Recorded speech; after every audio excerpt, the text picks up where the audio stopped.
So I'm Gordon Watts. I'm a professor here at the Department of Physics at the University of Washington, and one of the chairs of the local organizing committee. And my name is Shijie Xu. I'm an associate professor of physics at University of Washington.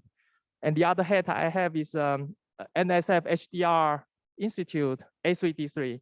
I'm another co-chair of the local organizing committee for the summer meeting.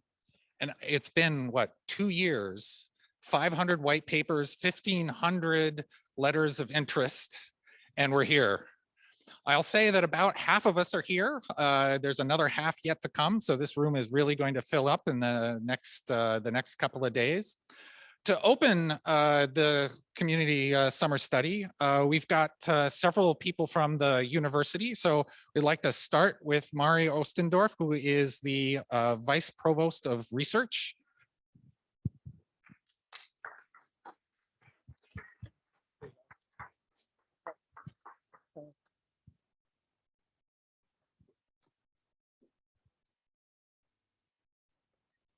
Do you want me to use this or this? You can use either one. Whichever one you're comfortable with. Do you want to hold on to this or? Sure. Okay. Is this okay? It's on. All right, great. So I just wanted to welcome you as conference participants to the University of Washington. And I want to say that in reading about this meeting, I am so honored for us to be hosting this workshop and to facilitate the very important work and impactful work that you're going to be doing this week. I really applaud your community. I just think it's so great that you're making these efforts to bring so many voices to the table in charting your future strategy for the field. I just think that is such a great vision for the community. And I think I'm excited about it because this commitment reflects our values here at the University of Washington. In research. The UW is one of America's leading research universities. We've got over 1.8 billion in sponsored research, and that cuts across 17 schools and colleges, and it impacts virtually all of our departments. Our work ranges from particle physics, as you know, to artificial intelligence, from climate change to neuroscience. We look at just a wide range of things that touch on all kinds of methodologies. And like you, we're working across different disciplines at different scales with different methodologies and across socio-political boundaries. We put a high value on collaboration. This is evidenced in our many interdisciplinary centers, but also in our commitment to joint appointments. And I've got to say our physics department is a model for this. We appreciate all the collaboration across departments and across colleges and the commitment to making those joint appointments and those collaborations work. It's also evidenced by our commitment to external collaborations, particularly international partners. We have partners in the major labs that we work closely with, both locally, such as with PNNL, but nationally and globally, including Fermilab and CERN. And I think this commitment to interdisciplinary and collaborative research is important for our students as well as the science, but it's also important for society because it bringing together these very broad perspectives really leads to greater impact. And so I want to end by thanking you for your commitment to bringing so many voices to your vision, to your commitment to exploring these questions so deeply. And I also want to welcome you and Hope that you enjoy your time in this wonderful season in Seattle on this beautiful campus. Thank you for being here.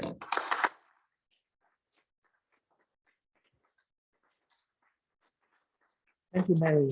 And next, want to invite Diane Harris, Dean of Arts and Science.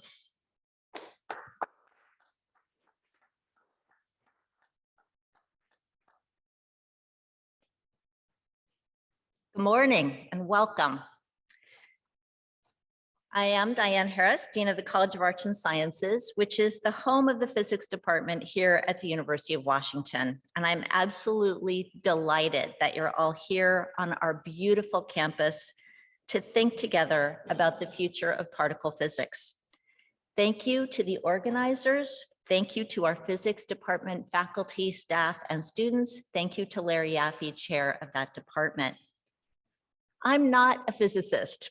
I'm a historian of the built environment by training, and I mostly study race and suburban housing. But I'm a skier, so when I received the invitation to make welcoming remarks for this meeting, I confess that my first reaction was excitement at the prospect of going to Snowmass in winter. Visions of skiing and powder filled my head, and then I quickly realized this was a conference in Seattle in summer. But my enthusiasm was reignited when I read this sentence in the description of particle physics that was shared with me. Quote, particle physics is exploration of the unknown at the most fundamental level. It is part of the basic human drive to explore. Accomplishing this research means forming some of the largest collaborations in the world. I can't think of words that more accurately capture the essence of what it means to be part of a great public research university like the University of Washington, nor a better description of our core mission in the College of Arts and Sciences.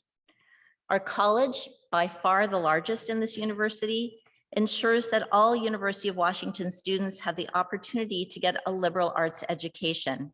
An exploration of the unknown is exactly our coin of the realm.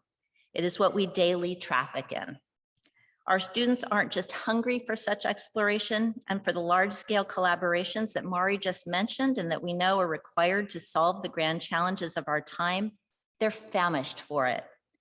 And our outstanding faculty are among the very best in the world, producing research that transforms science and informs the instruction they provide to those students. Those are the students who are our future. For those reasons and many more, and although I hope I'll someday be invited to make opening remarks at Snowmass in winter, and by the way, I probably think about physics the most when I'm skiing, so I try not to kill myself, I can't think of a better place for this group to convene. The work you will do here in Seattle over the course of this conference, alone and together, will continue to change our world, impacting our lives for the better. Thank you for being here. Thank you for all you do. Stay safe and healthy, and welcome to the University of Washington.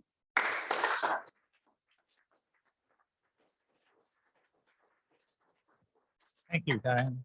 And Larry Yaffe is the chair of the Department of Physics here. Thanks, Gordon. So on behalf of the Department of Physics, I want to add my welcome to those of you who have visited the university and the department before, welcome back. To those who may be here for the first time, you should know that the weather forecast for the next 10 days looks absolutely beautiful and boring, and this is the way it always is here in Seattle. Particle physics in our department goes back quite a long ways, certainly to the days of cosmic ray experiments, either balloon-borne or on mountaintops, through the era of visual analysis of bubble chamber photographs, and obviously into the modern era now of some of the largest scientific experiments, biggest data, largest collaborations anywhere.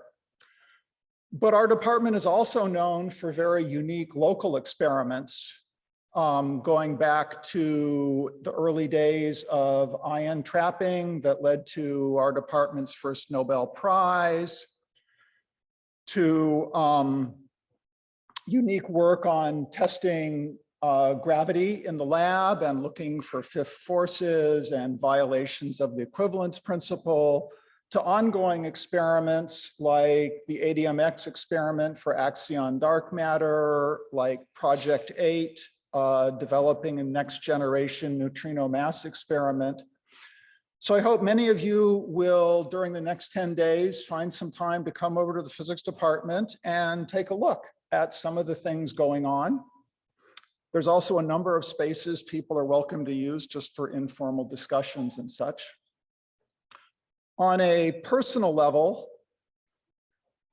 I've been involved in particle theory for a good long time. And I think back to, well, some of my earliest exposures that included listening to Richard Feynman as an undergraduate talk about the evidence for scaling and the idea that there were weakly interacting partons inside hadrons, as well as the fairly recent then discovery of the J-psi and how marvelous it was to try and understand it from just very simple models. I also listened to Kip Thorne as an undergrad talking about the technology development for building interferometers that were going to let us see gravitational waves and open a new window on the universe in just a handful of years. So nearly 50 years later, there has been an amazing amount of progress, obviously. I mean, the experiment information has been a revolution. Theory has also advanced tremendously. Our understanding of strong dynamics and deep questions in quantum gravity and quantum mechanics has changed a lot. And I'm delighted that you are, of course, here to think about opportunities for the next few decades. I'm sure it will be exciting. I'm sure that your work here will influence developments in the field going further, which will provide opportunities for students from this department and many others to spend time all over the world in unique places and pursuing unique endeavors. So once again, welcome, and let's have fun.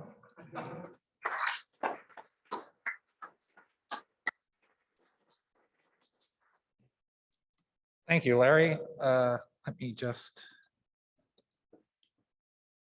there we go. Just wanted to say thanks to everybody, the three of you. Without the help from the University of Washington, from the college and from the department, this would not have come together. So just again, another round of applause. And furthermore, thank you so much for coming out on a Sunday morning. I know it's very early on a Sunday morning, so if you would like to get back to your weekend, please do not hesitate. So Larry mentioned, no, it's just,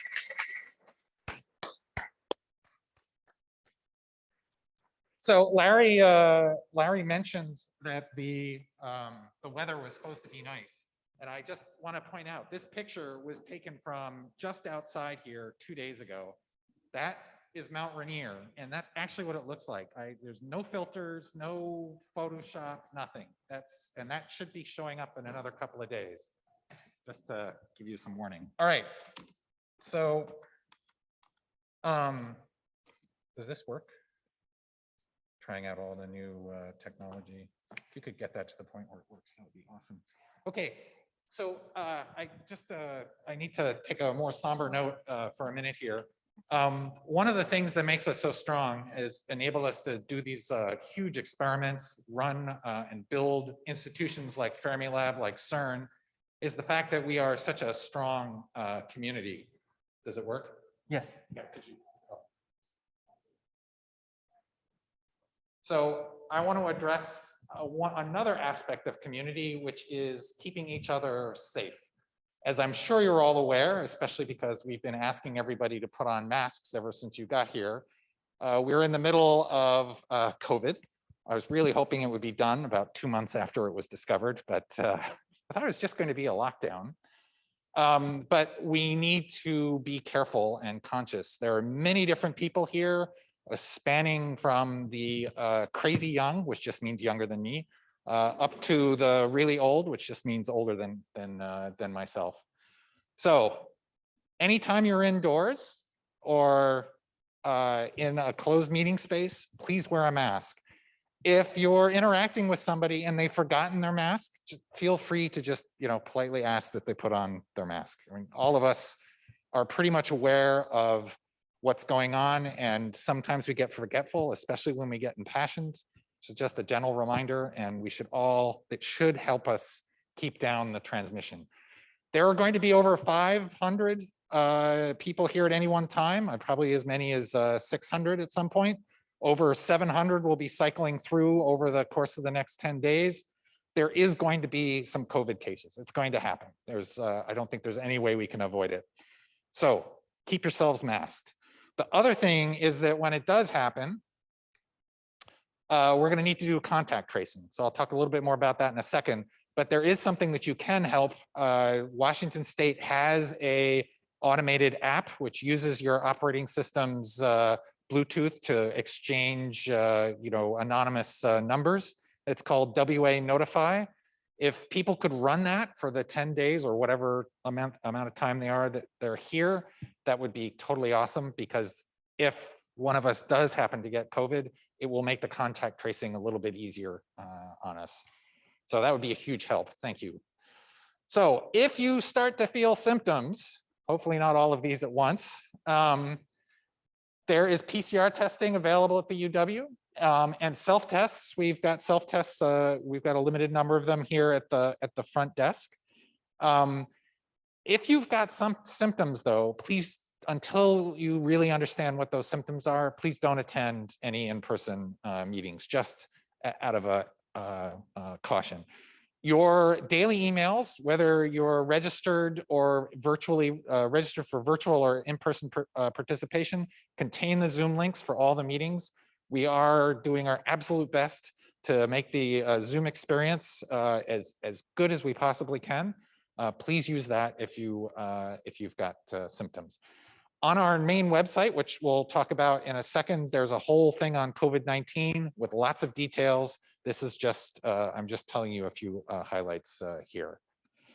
If you do discover that you've got it, we need to initiate some contact tracing. The university, I don't think heard it mentioned in the introduction, but we have a huge hospital system, and they are all professionals there. And they, in fact, have helped set up the contact tracing here in the United States, in the University of Washington. And that is triggered by making an email to ConfUW. This is anonymous in the sense that none of us, not even the two of us, will know who it is. The ConfUW, which is the central email address, will put you in touch with the folks who will do the contact tracing. And we will also let everybody know what the caseload here is in the conference. So everybody will know when we discover cases of coronavirus. Okay, I think Shiche, this is the Gordon and Shiche show. So this is the participant for the summer meeting, and we have a quite diversity of team of people here, and many of these could happen because we got the tremendous support from a couple of sponsor to help us to get the young career to come to the meeting. And this is one major difference from the previous edition of the Snowmass. This is the first contact of any kind of support or the need and information you want. And you could reach out our conference service team and led by Deborah. And they will open this help desk in front of the keynote lobby all through this meeting time. And you will see a lot of helper dressed in black, and they are the people who will help us to run the whole event and to help each of the presenter set up the AV system in the room. And also, if you want to get the local tips, where's the best place to hang out, and feel free to reach out students. They will be really happy to share with you all exciting places around the campus. And here is the information page that contain all the useful knowledge that you want to look out related to any of the resource for this summer meeting. And Gordon will dive into a bit more detail. Okay, so besides that web page, this web page really, we've been doing our best to put, there's almost too much information on it, so you can't find it. But if you look at the menus across the top, you can see information about all logistical aspects and events connected with this workshop. The other place to take a look is the Slack, the Snowmass Slack and the community summer study.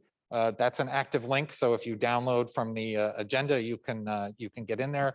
We sort of, and I apologize for this, and especially to Rob who had to deal with this, force subscribed everybody who registered to that channel. This is because this will be the main way we're going to, there's a room change, for example, or something sudden like that. This is the way we plan to communicate. We are also doing our best to watch that channel so that if you've got logistical questions, we'll try to answer them there. This channel won't be used so much for physics discussions. There's many channels that already exist that could be used for that. All the frontiers have channels set up, and that's a great place to have those discussions. But here, this is a great place for, you know, how I'm locked out of a room. I need somebody to come help me or something like that. Okay. Okay, so this is basically the rooms the buildings that all the rooms are going to be in. We're a little bit spread out. So, oops, did I just, that may have been me. We're still on? Okay, good. Sorry, I pushed the wrong button. So we are currently right here in Kane Hall. Right next to us is the Sluislo Library. When you go out, it's a fairly iconic building. It also happens to contain lots of places to sit and study, and many places where you don't even have to be quiet. You can sit in small groups. There's also a Starbucks there, which will be open starting tomorrow. We have meeting rooms in Johnson, Mary Gates, and the Husky Union Building, or the Hub, as it's affectionately known. This walk here is, depending on your speed, approximately 10 minutes or so, maybe a little bit less if you walk fast. This is also where the reception and the dinner will be later on this week. And if you need a small group study place, and we have quite several places available on the campus. The go-to place is Allen Library. It's just between halfway the canal here and also the hub. You can see that you can freely walk in, you can occupy any table. And if you want a reserved place, just to be sure your team can be there without interference, you could talk to us and we can reserve a particular time slot for you. And other than that, we have a couple of places around the campus, and you could host up to 10 or 20 people's meeting. Feel free to submit a request. So coffee breaks, you've already seen where one of the two places they're going to be held. The other place is upstairs on the second floor in the Walk of Ames for this building.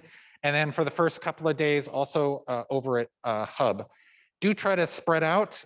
Coffee is obviously a place where you want to take off your mask so that you don't drink your coffee or eat your Danish or bagel through the mask. But it would be great to sort of get yourself out from away from the coffee serving for that. This information can all be found on our website under events. There's a thing called coffee breaks. Take a look there. It'll tell you quite a bit.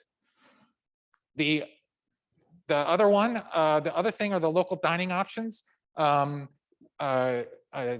Detweiler, a professor here, put together an absolutely insanely incredible web page which by area organizes where it is that you can find various things to eat. Please take a look at it.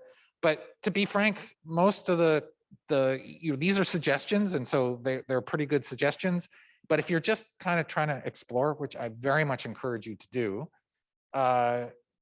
Google Maps is probably, or Apple Maps or whatever, is probably your best friend there. So please, get out and explore. We have a limited number of suggestions on here, but there's plenty more, especially further afield. And also, you could find a list of the events, outreach events, social events from the page over here. And we still have a couple of tickets available for the LIGO trip and also the baseball marina game on Monday. Feel free to register, get a ticket. Okay, Larry mentioned a bunch of the physics that's going on in our department, both in the basement of it and also at a second building that we call SEMPA, which is over nearby the hub. We've set up lab tours. The SEMPA lab tours are posted, and you do need to sign up because we don't want too many people going through at once.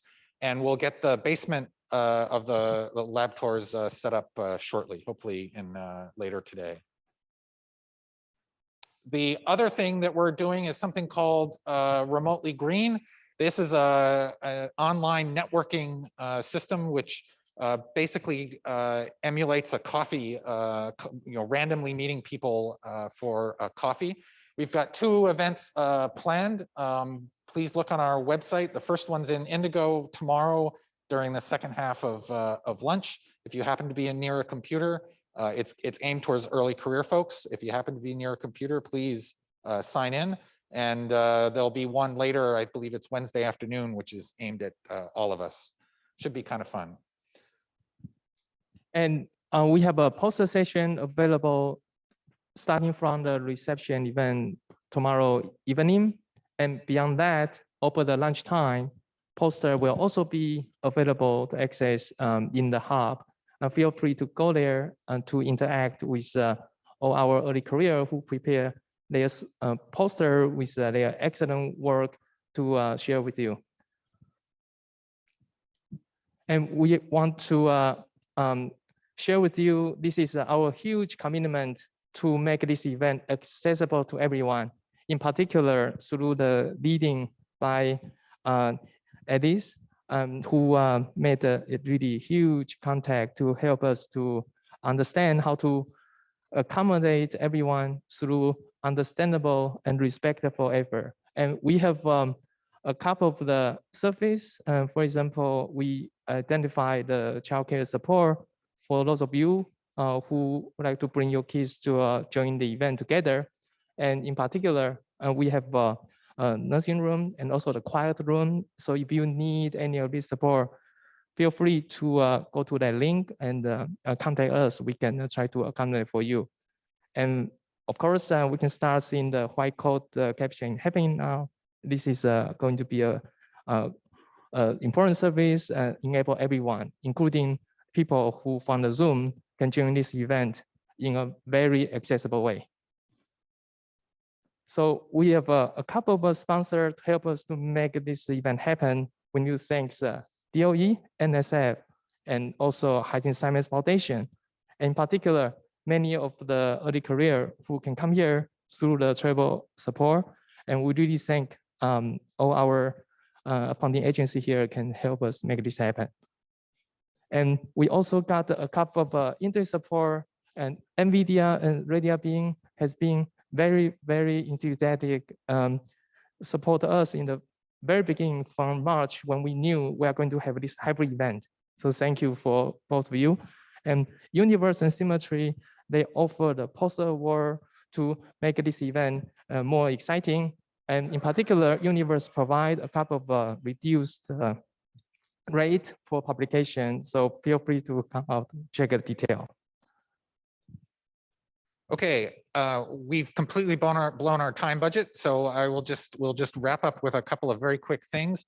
So first of all, if anybody of you know me, you know I love pictures. I certainly encourage everybody to take pictures. And we'll even upload them and put them part of the conference record if you like. Send me an email and I can send you back a place to upload them. Please, there are some people in our community who really do not want their picture taken. Please respect their wishes. They'll keep an eye out for you. You keep an eye out for them. I think together we can make sure that we're all happy and also get some fairly stunning photographs as the week goes by. And obviously, feel free to post to Twitter any of the interesting interactions that you see. All right, to finish up, there's one last aspect of community I just wanted to mention very quickly, which is the code of conduct. Please be welcoming and speak with and listen with an open mind, communicate with empathy, apologies, respect each other, recognize that intent does not equate to impact. Strive to make the informal activities that everybody is going to be engaging in. Seattle is an amazing city, and I hopefully will take advantage of it to be inclusive, and of course, be consistently and actively working towards making this community better. If you have any code of conduct questions or issues, this is the mailing list. Unfortunately, I blew it and didn't get it set up in time. It will be active tomorrow. There's a 24-hour delay at the University of Washington for setting up these mailing lists. So by tomorrow, this will be active. With that, I just want to say, please stay healthy. This is, and I mean this both physically and mentally. The schedule is absolutely grueling. I don't think anybody who is writing it expects every single person to go to every single minute of this. You basically wouldn't be allowed to sleep anymore if that happened. So please do keep care of yourself. Don't burn out. Seattle is an amazing city. In a day or two, it's going to be blindingly sunny, and it's just going to be gorgeous. In fact, maybe we should just have our meetings outside. It's always sunny like that, right? All right.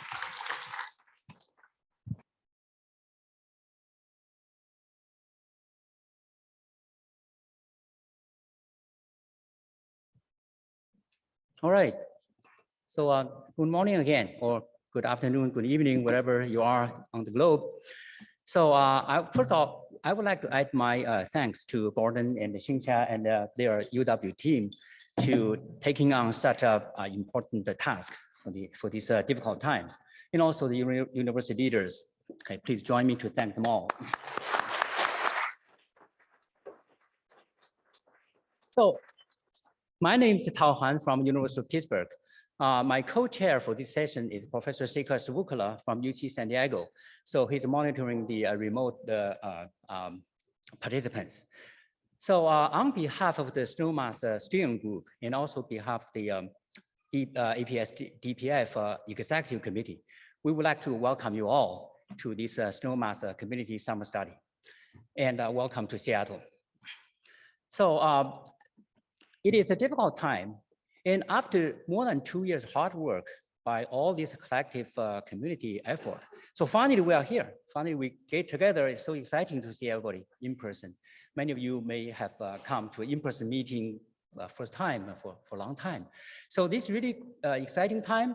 And we finally come together to conduct our final discussions, and hopefully we'll have a very productive outcome for this meeting. So without any overdue, let's get our scientific program started.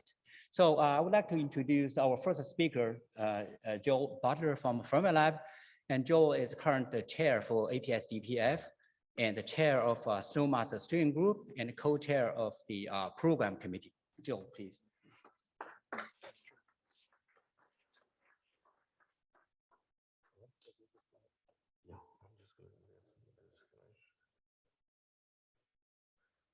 Okay, good morning. Greetings, first of all, from DPF. And this will be an overview of this, this meeting, its organization, and its goals. So, okay. So this is the outline. I won't dwell on it because it's a long talk, and I'll be lucky if I can get through it in time. This is a list of resources that will enable you to catch up with Snowmass or drill down on a part that you may not be familiar with. So you can use those. We'll probably augment that list as we go along. But let me jump directly to the goals of this meeting. So the Snowmass community planning exercise is organized, as it has been in the past, by the Division of Particles and Fields of the American Physical Society. And it is generally considered to be a year-long science study. Of course, this year, a year is slowed down and kind of really 2 years.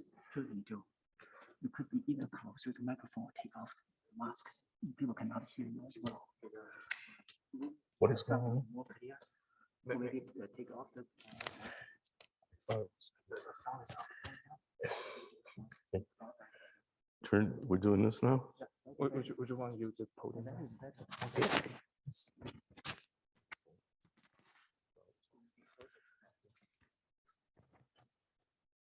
Okay, so the goal is to identify the most important questions in high energy physics and the tools, infrastructure, and R&D required to address them. We plan to achieve a broader and deeper understanding of our science in the field and its connection to other research areas. We want to engage our junior scientists and foster community development. We want to reach a compelling shared scientific vision for this field moving forward in the US and in alignment with our international partners.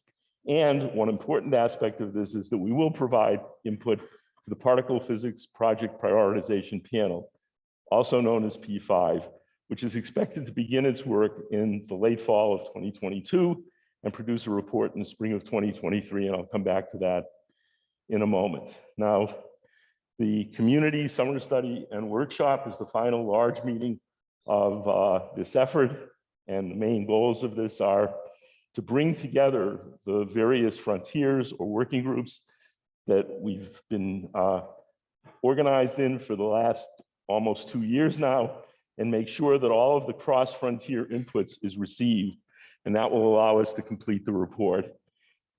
And the charge of this meeting is to achieve these goals. That's the goal. Okay.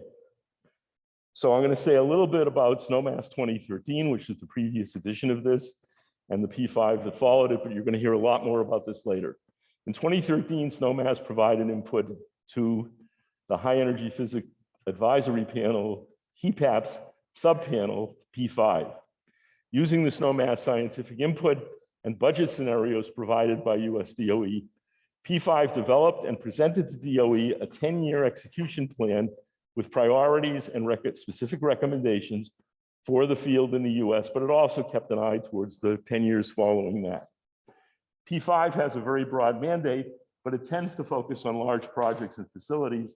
And one of our themes will be, there's more to that, to the field than just that. And we'll be interested to see how some of those issues get addressed. So this is just a picture that shows the Snowmass report, and it fed into the P5 report. And as I said, you'll be hearing a lot more about that later today. P5 famously produced 5 drivers, I'm reading from, this is from the P5 report itself. And it says that Snowmass, the year-long community-wide study, preceded the formation of our new P5. A vast number of scientific opportunities were investigated, discussed, and summarized. We distilled these essential inputs into 5 intertwined science drivers, which many of you are very familiar with. One is Higgs boson as a new tool for discovery, pursue the physics of neutrino mass, identify the new physics of dark matter, understand cosmic acceleration, dark energy and inflation, and explore the unknown. Now, what I invite you to do is to look at page 1 and 2 of the 2013 report, and you'll see 11 principles. And P5 was guided by those principles in defining these drivers and doing its work. I think this is an important point. Snowmass 2013 had a direct impact on the outcome of P5. P5 has to deal with budget scenarios, limits and constraints that Snowmass is told by construction not to worry about, to focus on the science. But nevertheless, they do pay attention. I think the main recommendations were the ones that everyone remembers, but they were also the ones that had the most support from Snowmass. And there were 29 additional recommendations that led to a strong, diverse program that again will be discussed in talks later in this session. I do not believe that these projects would have been included without our strong communities who developed excellent proposals, explained them to their colleagues outside those communities so that we could reach some mutual understanding of the big picture of science that was our vision. So I think P5 listens. I'm sure the next P5 will too. And that's an important aspect of what we're doing here. Now I'm going to jump to the organization of this snowmass. So we're organized in 10 frontiers, or they could also have been called working groups. And these each have typically 3 conveners, but not in all cases. And I'll just recite these for you, but I'm sure most of you know them. Accelerator, Cosmic Frontier, Community Engagement, Computing, Energy Frontier, Instrumentation, Neutrino Frontier, Rare Processes and Precision Measurements, Theory, Underground Facilities and Infrastructure. All frontiers have topical subgroups, kind of averages to 8. So we actually have 80 topical subgroups in all, and these groups are essential in doing the work and formulating the reports from which the final report will be derived. Well over 1,500 people have participated in this snowmass process. I also want to mention early career scientists. Early career physicists have been formally represented at snowmass for a long time, at least 2001, probably before that, I just can't remember.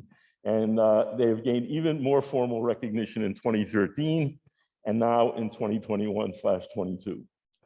The key activities that they had planned to do for this snowmass and carried out to a reasonably large extent, even with the pandemic, were to coordinate and to get early career members included in the process, in-reach to do professional development and building cohesion within the early career community.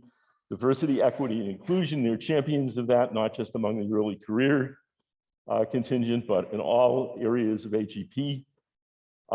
They have collected data by conducting surveys, which is very important. And they have the plan to develop a long-term organization as part of snowmass that will eventually live past snowmass and allow them to have representation and traction in the community after snowmass ends. Now I'm going to talk a little bit about the organization of this meeting. So these are the days 1 through 10 of the meeting. Here we are on day 1.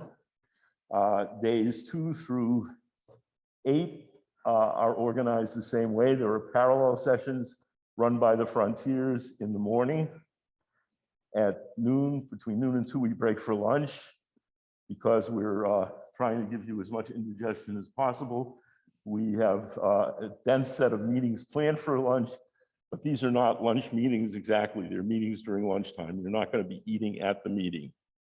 You're supposed to grab lunch, I don't know, absorb it somehow in half an hour. You're supposed to run to these meetings and participate in them while being masked so that you're not exposing everybody to COVID. And then you're supposed to break for 15 minutes to get to the afternoon meetings.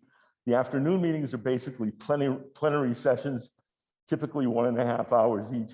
In some cases, we have 2 sessions running in parallel. So they're sort of semi-plenary, I guess. But this goes on for days. And here all of the frontiers are bringing forward some of their key issues and their overall conclusions as they have it up to that point to try to tell other communities why their science is important, why their plans are important.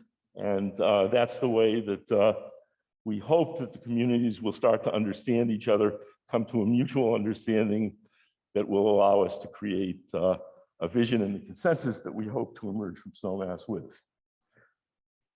On days 9 and 10, we have discussions from members of the international community about what their goals and aspirations are, how they view our process, and what their processes are.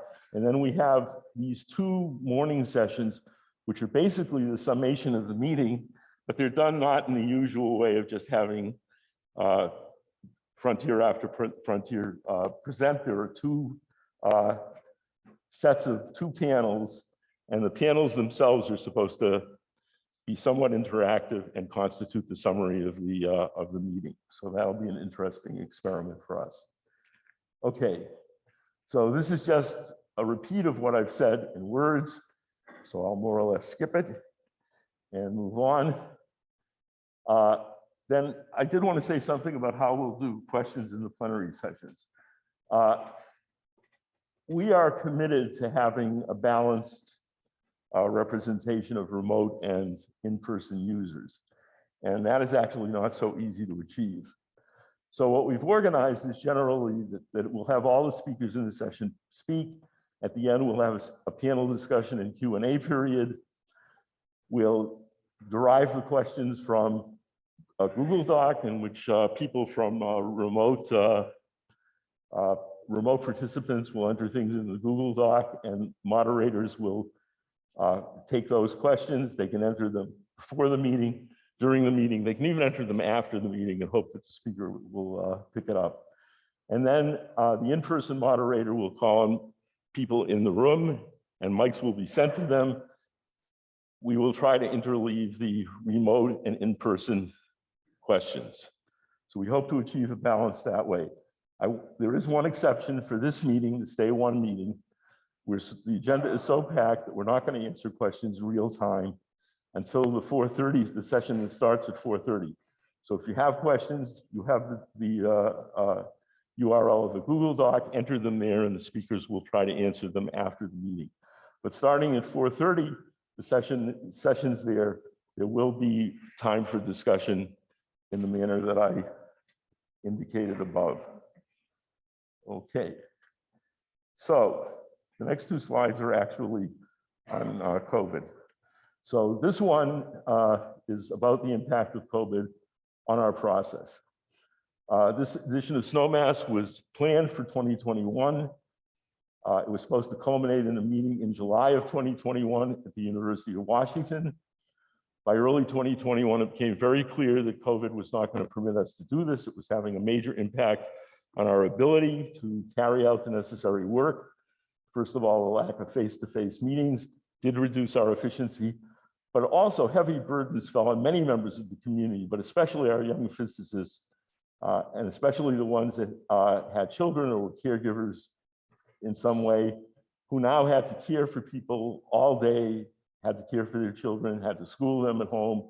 And this was just too much to ask of them to also continue to do their jobs, in many cases remotely, and participate in Snowmass. In consultation with DOE, we agreed to delay P5. They agreed to delay P5 by 1 year. And we decided to take a 7-month pause, slowdown, or hiatus in the Snowmass process with the expectations that conditions would improve because of vaccines and mitigations that we knew were coming along.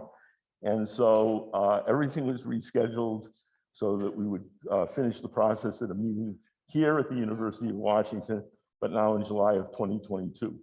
The pause began in January of 2021, but by September, we were fully restarted. We had a Snowmass Day on September 24th of 2021 to review the plans for completing the work by this July.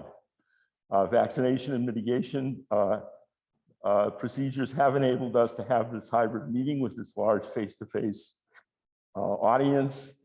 And I do have to say that we'll always remember this is the meeting that was sort of delayed by COVID, but there were other disturbances in the world, political and social disturbances, that really also added to the emotional stress of this period.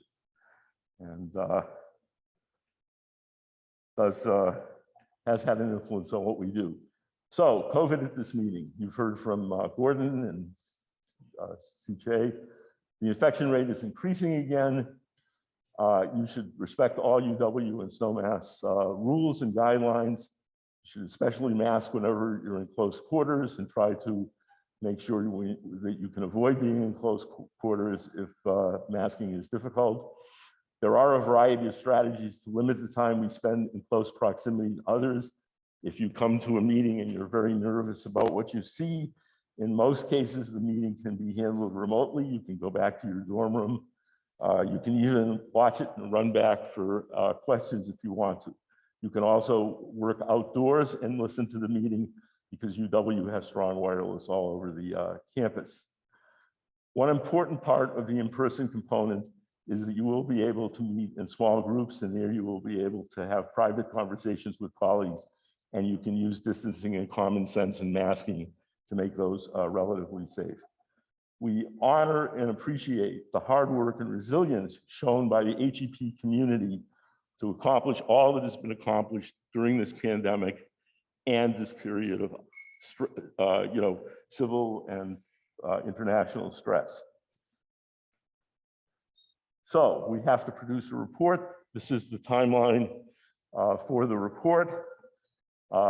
We started off with over 500 white papers that were submitted. We then distilled them into preliminary topical group reports, which were due around June 1st. We are now forming preliminary frontier reports, which they're still being worked on, but they were far along during this goal date of June 30th. And our goal now during this week is to converge on reports for all the frontiers and produce executive summaries representing the views of their communities. And these will provide the basic input needed to P5. And we will spend the next few months forming a global executive summary and putting this in shape so that we can hand it over to P5. I want to say that all of the work that's been done, even because there are thousands and thousands and thousands of pages of documents, and the report itself that we send to P5 may be only 500 pages or so, but all of the contributed papers will remain part of the permanent record of SNOMAS. So, summary and outlook. The Seattle meeting is a hybrid meeting with a large in-person, more than 700 registrants, presence, and a large remote participation, around 500 as of yesterday. Despite all the challenges, an amazing amount of outstanding work is being and has been done. As we begin this July meeting, we have the basic input to the SNOMAS book and the P5 for P5 in hand. And I am personally in awe of the commitment of this community, which succeeded in the face of such great challenges. And I thank you and praise you all. We plan to give P5 a thorough picture of the most important physics opportunities and the capabilities needed to achieve them. As we begin to summarize this work, discussions and debates are beginning to intensify for the next few days, as they should. We hope and suspect that we will emerge from this 2023 SNOMAS and P5 with a program that will enable us to do great physics and will have the same or higher level of community support that the 2013-2014 process had. So this is just a final summary. First, COVID is not over. Be careful and stay safe. This was my attempt to say COVID is in the rearview mirror, but actually it's in the side view, sort of creeping up on us. I didn't know that when I first used this slide in another meeting. This shows us looking ahead to the future, but there is something important here. We have many young people. We also have many people that have been working in areas for long times. Use this SNOMAS to see how physics looks in a different lane. This is the time to look at other things so that you understand why other communities are as passionate as you are about what they do. And when you see that, it will help you to understand the program which comes out, which will definitely have many pieces and parts, and will definitely be something of a compromise. So thanks to everyone in HEP and associated disciplines in the US and other nations who are helping us to produce what I'm sure will be a great result. Thank you for your attention and for joining us both in person and remotely.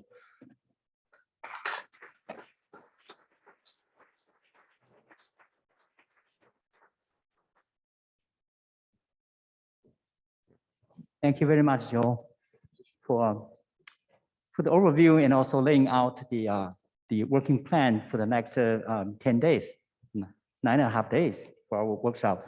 So because of time, we would not entertain any questions. However, we do set up a Google Doc that we encourage you to visit Google Doc and enter your questions, and the question will be discussed and answered afterwards. This is the same for the rest of the presentations today, because we have a very tight schedule. So now let's get started from the presentations from our frontiers. 10 frontiers plus 1 early career colleagues. So we do this alphabetically, but please, the speakers, keep in mind that we only have a 15 minutes sharp for each presentation, and we would not be able to entertain questions on site, but enter your questions into the Google Doc provided on the web page. Okay. Now the first one is Accelerator Frontier by Steve Goley from Brookhaven, from LBL.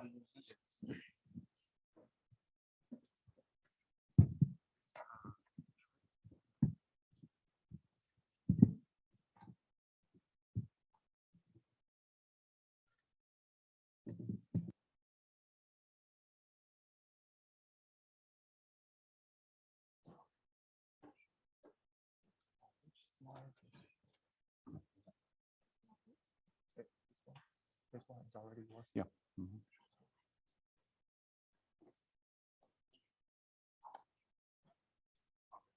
Okay, good morning. I think it's typical in a lot of cases to start out a talk by saying it's a pleasure to be here. And given the last 2 years plus, I'm really sincerely glad to be here. So on behalf of my co-conveners in the Accelerator Frontier, Vladimir Shiltsev and Tor Rabenheimer, I'm going to give you a quick overview of what our plans are for the meeting. So let me start by going through our key questions that were driving our process for the last 2 years. We want to look at what's needed to advance the physics, what is currently available, what's state of the art around the world, what new accelerator facilities could be available in the next decade or the next. In some cases, next, if we're talking about decades. What R&D would enable these facilities, opportunities, and what are the time and cost scales of the R&D and associated test facilities, as well as the time and cost of the facilities. And that's a big question that we spent a lot of time trying to answer and are still working on.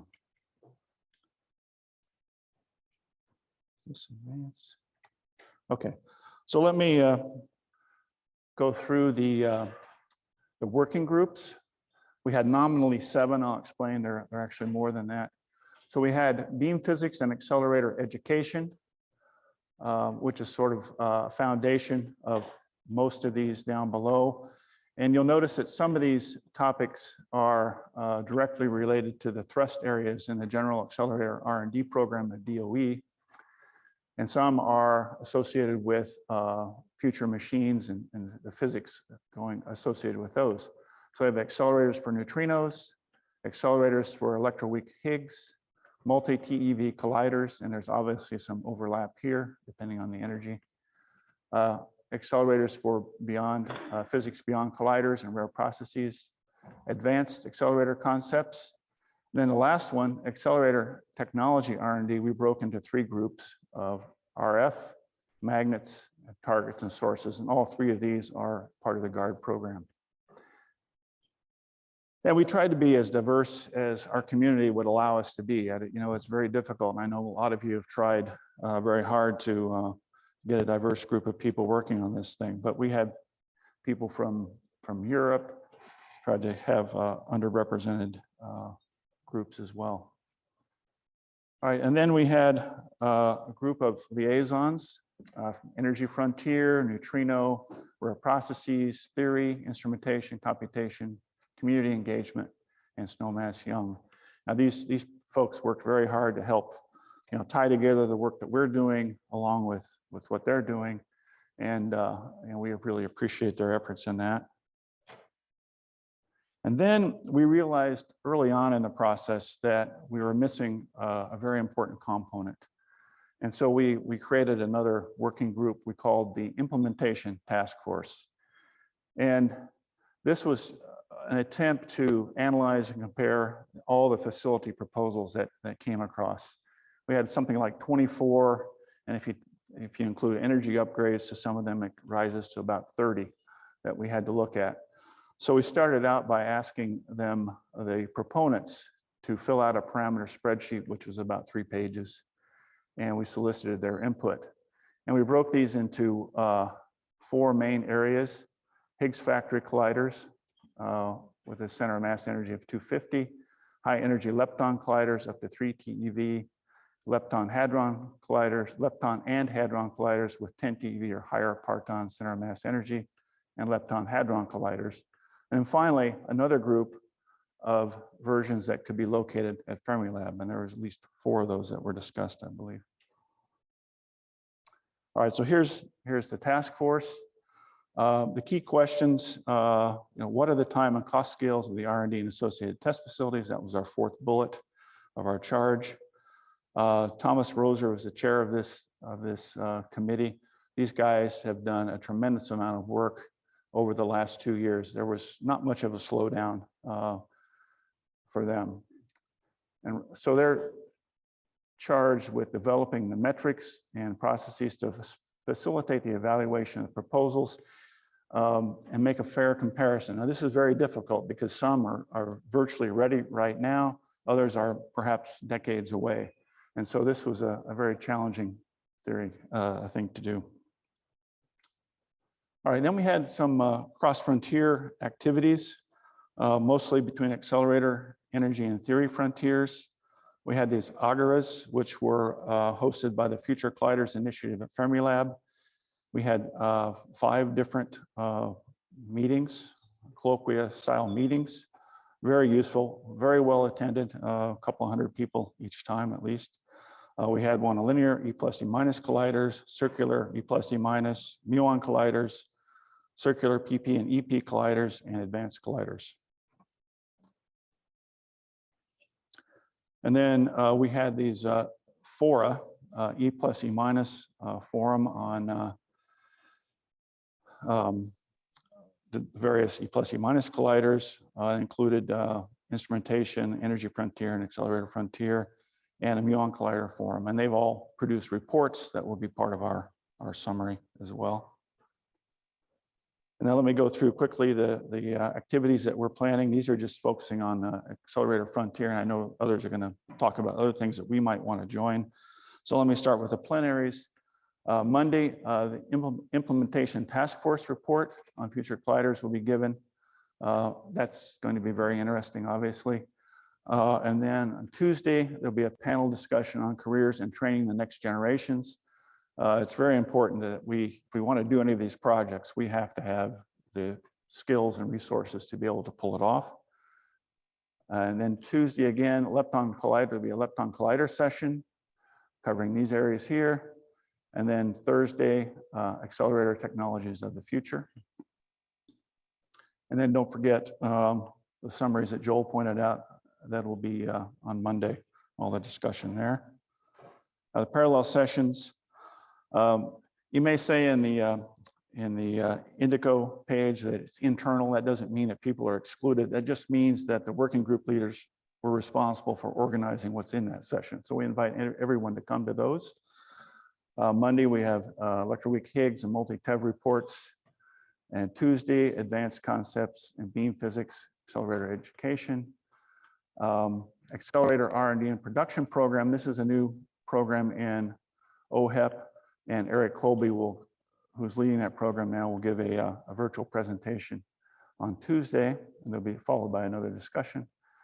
And then there'll be a discussion on synergy with international R&D efforts. Then Wednesday, the AF6 group, the advanced concepts, will give their report discussion. And then we'll have a general AF report discussion where we try to integrate everything. Thursday will be between RF and magnets. And then we have rare processes report discussion. And then the second AF report discussion from the one on Wednesday. Friday, there'll be a neutrino, the AF2 group, the neutrinos will report targets and sources, and then multi-TeV and the cool copper collider, or CCC or C-cubed, if you'd like. There'll be a discussion there. And then we have a cross-frontier meeting between AF and EF on accelerator R&D overseas. Saturday, more RF and magnets, and then Electroweak Higgs and multi-TeV on Saturday as well. And then the beam physics report on Sunday, the National Future Colliders R&D Program initiative. This is something new we're trying to promote to help give us the momentum and the capability to be able to participate in projects internationally and nationally as well. And then a couple of more cross-frontier meetings, AF and CompF, and AF and rare processes meetings as well. And then I'm done. So, we were asked to provide whatever information we could on our report. So I uploaded a draft executive summary for AF along with my talk on the Indico site. So you can go check that out. That's it.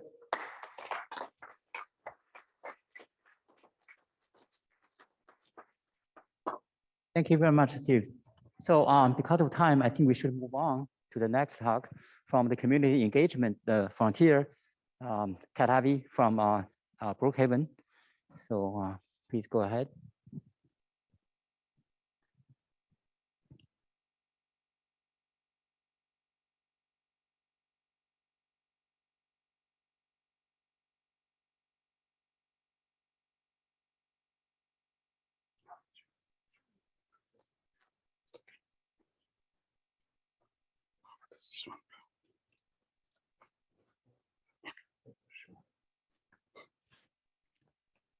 All right.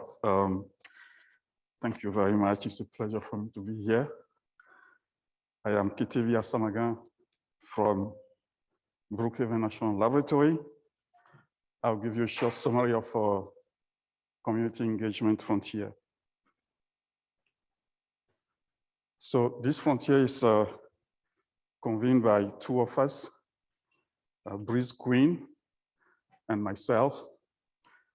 And we have a 7 topical group: application and industry, career pipeline development, diversity, equity, and inclusion, physics education, public education and outreach, public policy and government engagement, and environmental and societal impacts.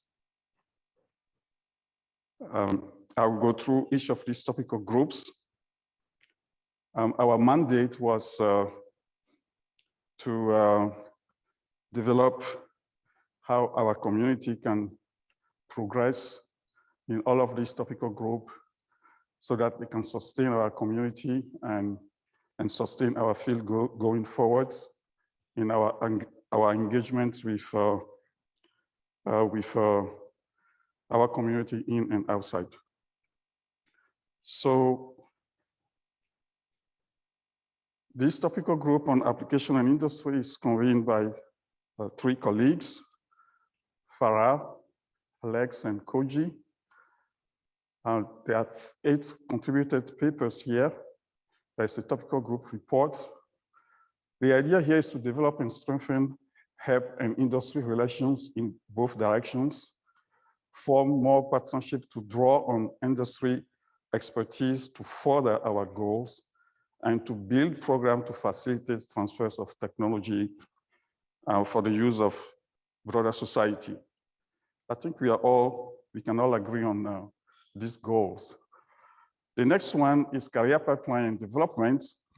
Here it's not just simply making young scientists aware of opportunities, but it's also changing HEP career path and developing mobility in HEP. There are 2 contributed papers here. There's also a topical group report. And we also have a group on diversity and inclusion. Apologies, this group is convened by 3 persons, Julie, Sudhir, and Anelia. And in diversity and inclusion, we have 4 co-conveners, Muchen, Carla, Cindy, and Johan.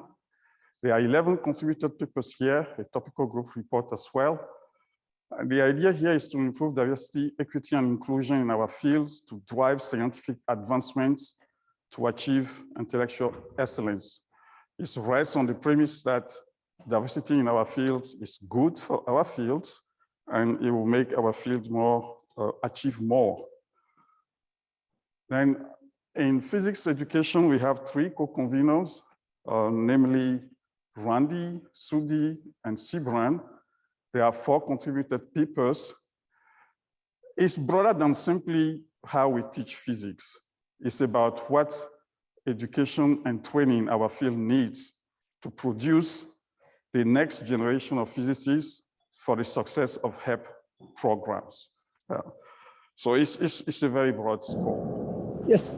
Then we have a group on public education outreach. And here we have all right, 1 second. we have 4 co-conveners, namely Sarah, Catherine, Don, and Asvendini.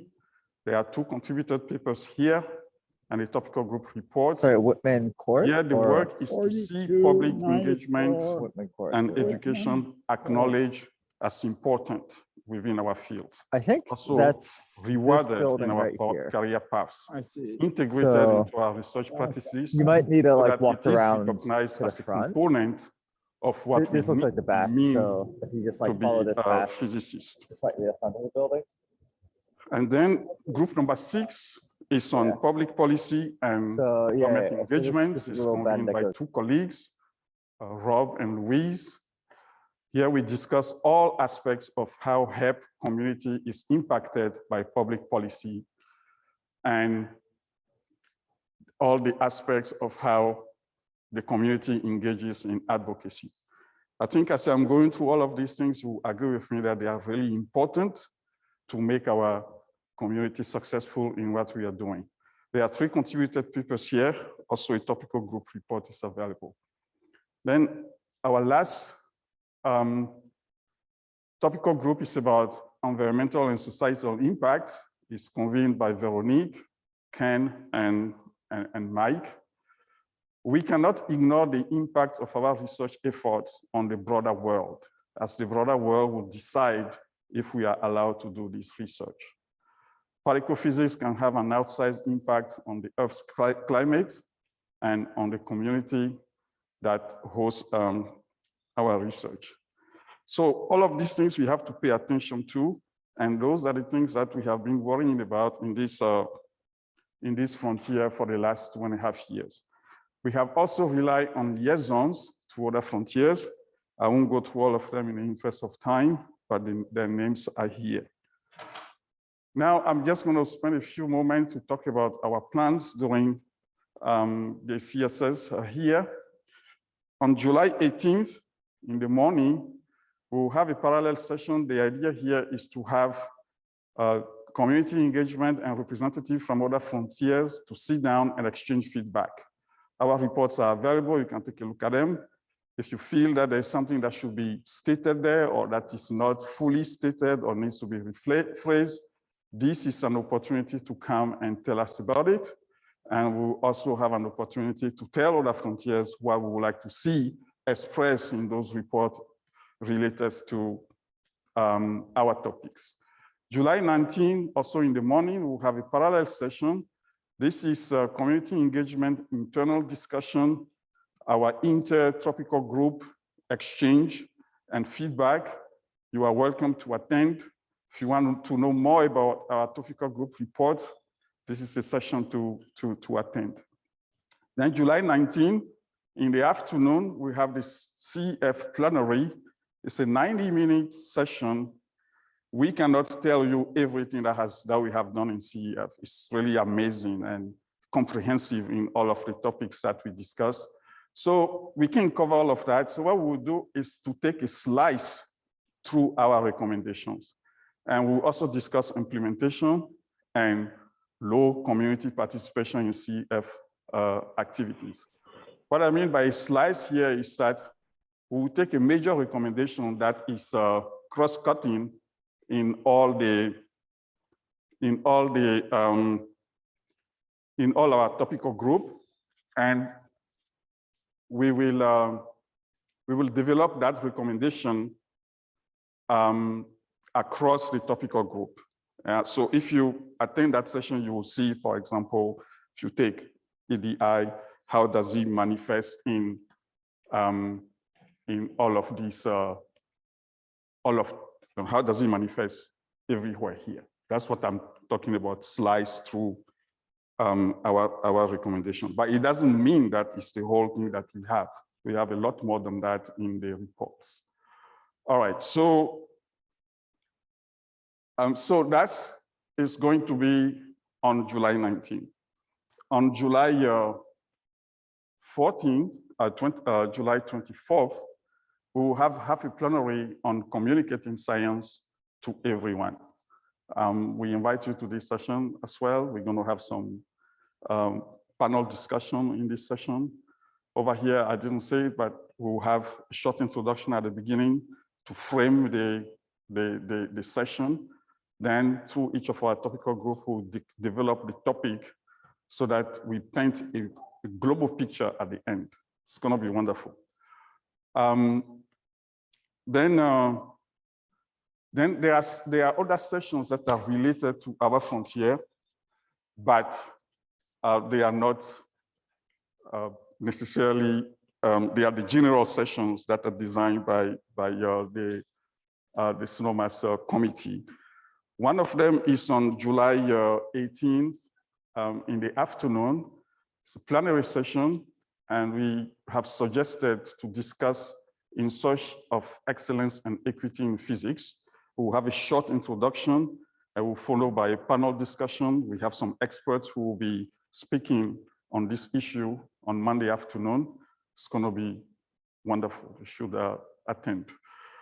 Then July 19th, 2 to 3:30 p.m., there is a plenary session on career and trainings, the next generation.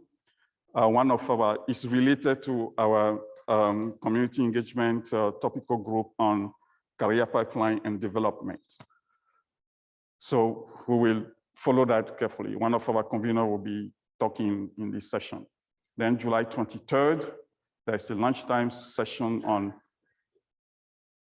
communicating help to the public and government. So this will be related to our topical group on government engagement and as well as on public outreach. Then there are the summary, the frontier summaries. All right, I will stop there, and I would like to thank a number of folks and people who have really helped us. We appreciate the assistance of Daria Wang, whom some of you have not known, but she has been there in all of our engagement planning and management, and we really couldn't have pulled this effort without her. We also would like to thank Alan Stone for actually helping us in terms of the support that Daria provided to our frontier. And we express appreciation to all the people who contributed to CEF, the DPF chairline, the SNOMAS committee for their support, listening to us and constantly trying to help us find solutions.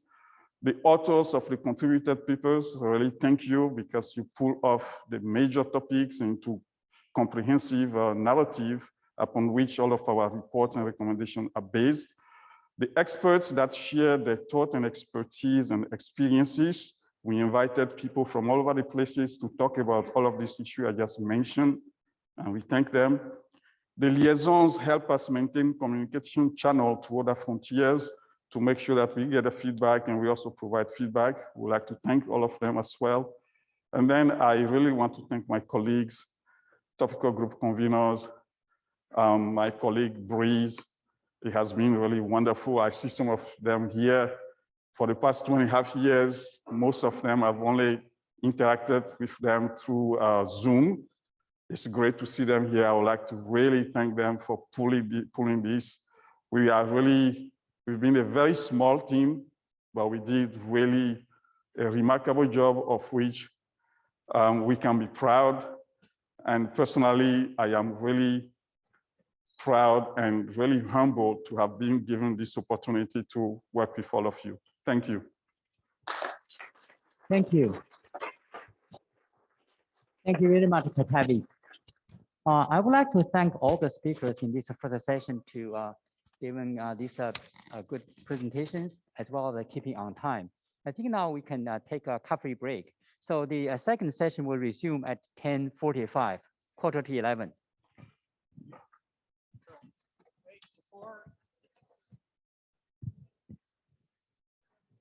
Folks, before we go for coffee, just a couple of quick things. So this room is technically no food, no coffee, water is totally okay. So if you brought something in, make sure it gets brought back out. All the trash, everything, please clean up carefully. Otherwise, we'll just lose the use of the room, which would be bad. Coffee is in 2 places, right where you saw, and also upstairs in the Walker Ames room, if that is looking too crowded to you. You can get there by just going up the stairs at the side. I'll tell jokes for the rest of the time.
Hello, everyone. Please be seated.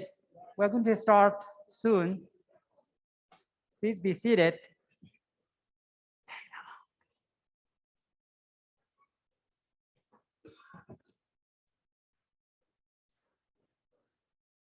So welcome back to the second session of this morning. And in this session, we will have 3 frontier presentations. And then the last one of this session will be a theoretical vision talk by Professor Hitoshi Murayama. So let's get started. So the first talk is from the computational frontier, and Steve Gottlieb from Indiana University will present. Steve, go ahead. Thank you, Tao. Thank you all for being here. It's nice to see all the smiling masks. I'm not used to speaking after breaks. People usually schedule just before a break or just before lunch because they know I'll stop talking if there's food. But there's no incentive now. At any rate, the computational frontier, like most frontiers, has 3 co-conveners: Daniel Elvira, who is here sitting in the second row right behind Chris Quigg, who just raised his hand, myself, and Ben Nachman, who is home in Zoomland watching after his new daughter. Our frontier is organized as 7 topical groups.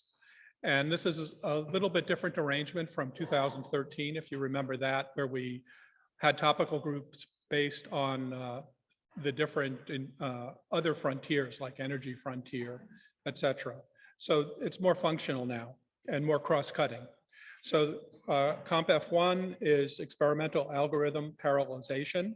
So that, as you might imagine, really deals with experimental algorithms. Theory calculations and simulation includes things like generators, as well as things you might expect like perturbative QCD, accelerator physics calculations, lattice field theory, cosmic simulations, etc. Then a new topic that wasn't really quite on the horizon in 2013, machine learning, that's Comp F3, storage and processing, resource access. Obviously, we can't do the computing without the computers, and we need to store the data. And the question is how we do that. And then we have a group, Comp F5, on end user analysis, which is really focusing on the physicists trying to get their analyses done and what we need for that. And again, another new interesting topic, quantum computing, is CompF6. And finally, CompF7 is devoted to reinterpretation and long-time preservation of data and code, which is also an interesting area for us because we really do want to keep our data beyond the life of the experiment, and there's not always good provisions for that. So that's how we're organized. And then we have a bunch of dedicated liaisons. I can say they're dedicated because I'm one of them, but we have one for every other frontier, and they're listed here, and we thank them. Then what's our work plan for this week? So here, most of the rest of the slides are about our parallel sessions in order.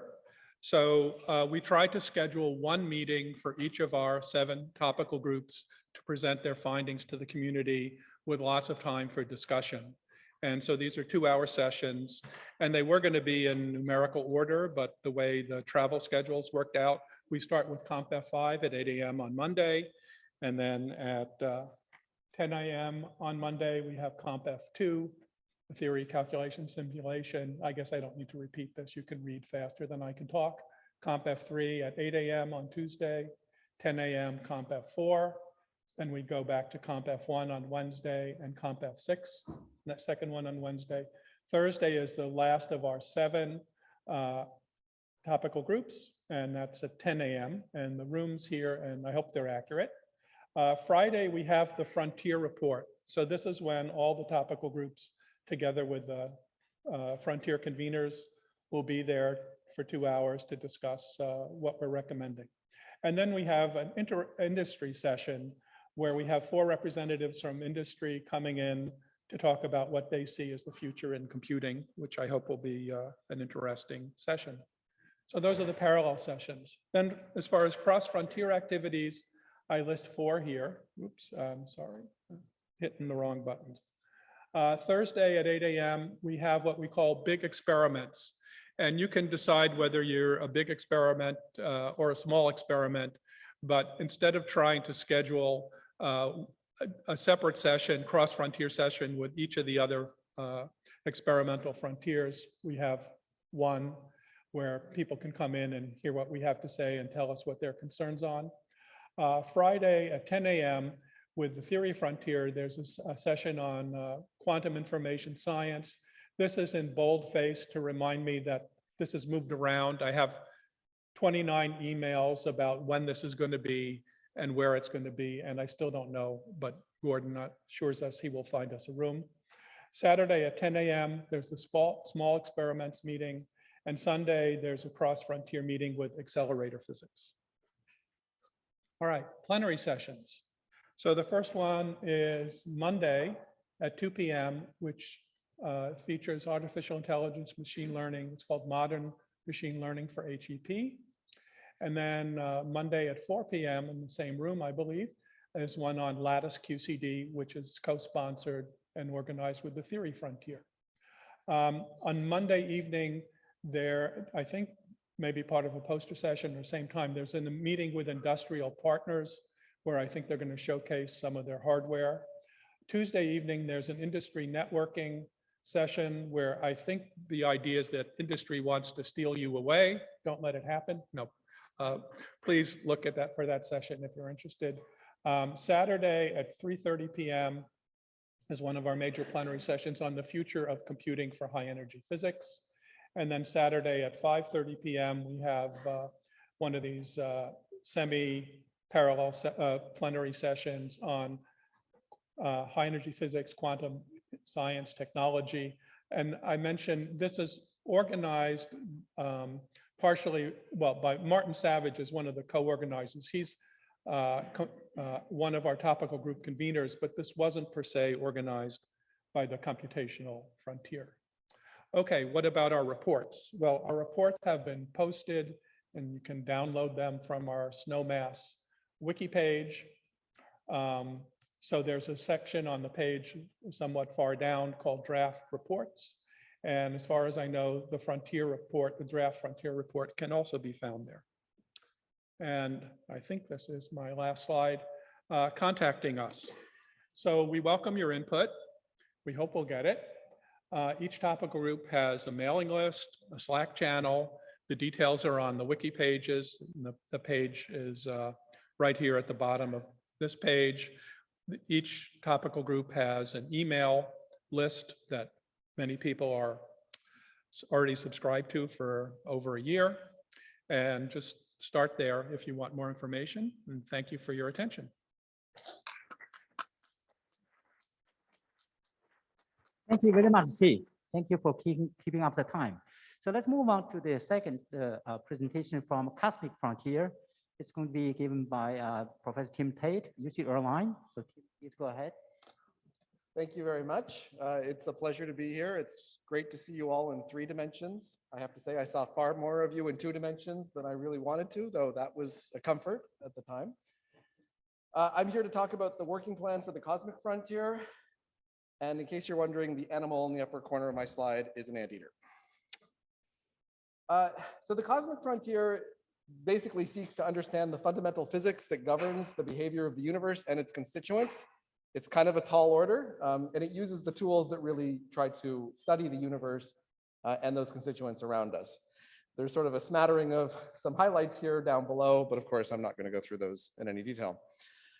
The Cosmic Frontier, as a result, hosts a wide range of research. It spans new cutting-edge detectors to novel analyses of data. They touch on astroparticle physics and also on astronomy, and encompasses the interface between particle physics and those fields. With the exception of neutrino masses, all of the really incontrovertible evidence we have for physics beyond the standard model, things like dark matter, cosmic inflation, dark energy, and the baryon asymmetry of the universe, are the direct result of Cosmic Frontier research. And so it is really the place where we know we can touch these mysteries. Of course, we have many ambitions to touch them in other places, as I myself have worked on quite a bit. So moving on to the big questions. What we'd like to answer is, what is the fundamental nature of the dark matter? How does it interact with the standard model? What would we learn by detecting it and figuring out what its properties are at the fundamental level? Does it manifest as individual quanta or collectively as dark matter waves? Can we further refine our understanding of its properties based on cosmic observations? Equally important is asking, what is the nature of dark energy and cosmic acceleration?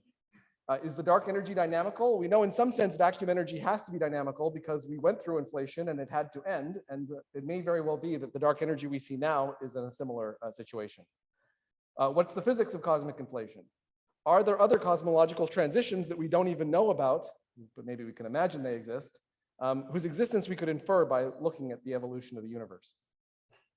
Can we constrain or discover ultra weakly interacting or super heavy components of the universe that we can't really produce here on Earth, but are there in the universe already for us, given to us by its beginnings? And how can we use our existing and planned facilities to extract information that is often more than the sum of the individual parts?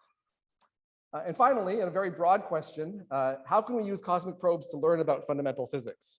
We know that the cosmos produces particles at higher energies, even the particles we know about at energies that are much higher than we can produce on the Earth. They are an opportunity to learn about the fundamental interactions and new physics. Okay, the Cosmic Frontier conveners are myself from UC Irvine, Aaron Chu, who I believe is in the audience from Fermilab, and Marceli Soares Santos from the University of Michigan, who will be here this afternoon. We have 7 topical working groups. CF1 is looking at dark matter in the regime where it's interacting as individual quanta. You can see that we have Jody Cooley, Tracy Slatyer, Hugh Lippincott, and Tian Yu. I know that at least 3 of them are here for much of the meeting. CF2 looks at dark matter in the wave-like regime where it manifests more as a coherent effect. Jörg Jackel, Gray Ripka, and Lindley Winslow are leading it. CF3 looks at the astroprobes of dark matter. Alex Strukla-Wagner from Fermilab, Chanda Prescott-Weinstein, and Haibo Yu are leading that effort.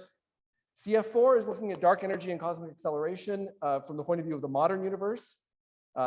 Modern, of course, has a different sense when we talk about the universe. It's led by James Annis, Jeff Newman, and Anzi Slozar. CF5 looks at dark energy and cosmic acceleration from the cosmic dawn and before. Clarence Chang, Laura Newberg, and Deidre Shoemaker are in charge of it.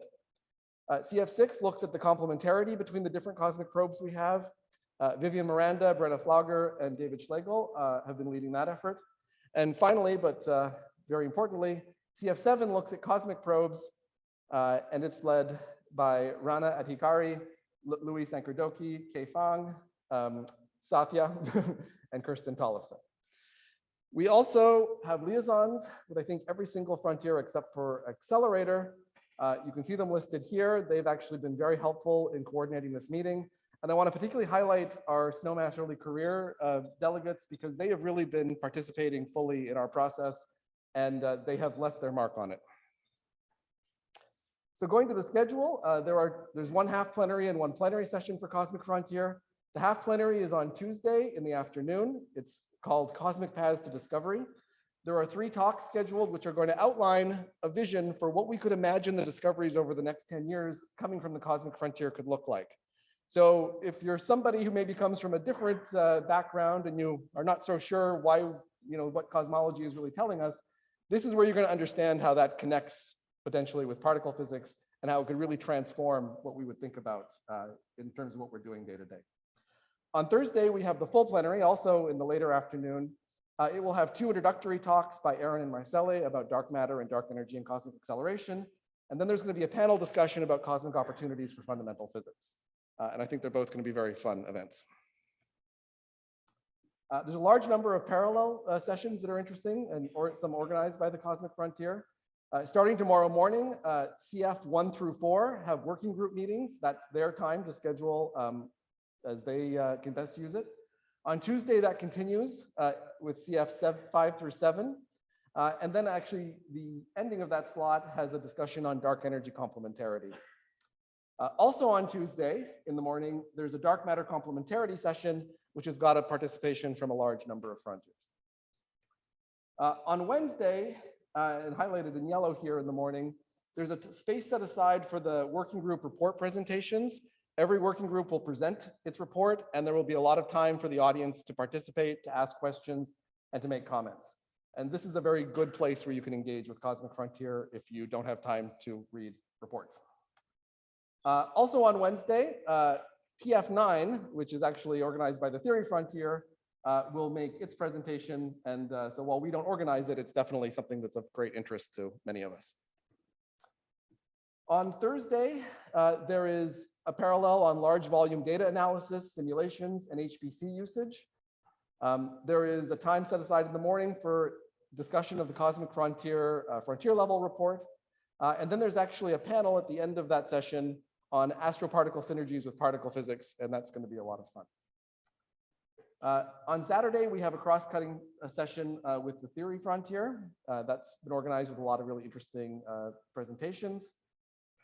And also on Saturday, we have neutrino instrumentation and Cosmic Frontier cross-cutting session to talk about large detectors of interest to all. On Sunday, we have cross-cutting sessions with neutrino and the Theory Frontiers to talk about high energy and ultra high energy astrophysical neutrinos, and also a cross-cutting meeting with Neutrino Frontier to talk about neutrino mass scale, basically from all the different ways we can try to hope to measure the neutrino masses, things like beta decay, double beta decay, and also cosmology. How to participate? Well, all the CF topical working group report drafts have been posted and they're being shared widely. Comments and questions are very welcome. As I mentioned, if you don't have time to wade through the reports, the parallel session will have a brief overview of each one and opportunity for you to actually contribute there directly. The CF Frontier report itself has not actually been posted yet. It's still moving towards being ready for prime time. While of course we are working very hard on that and it will be ready very soon, I think there are good aspects to this because I think that we are still crafting the final touches on the message, and you can meaningfully contribute as a result. Thank you very much. Thank you. Thank you very much, Tim. So now we come to the last presentation from the Frontier this morning. So it will be by the Energy Frontier.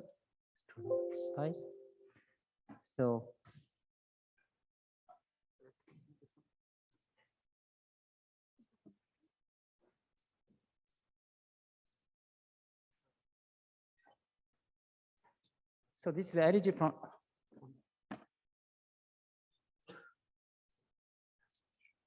Yeah.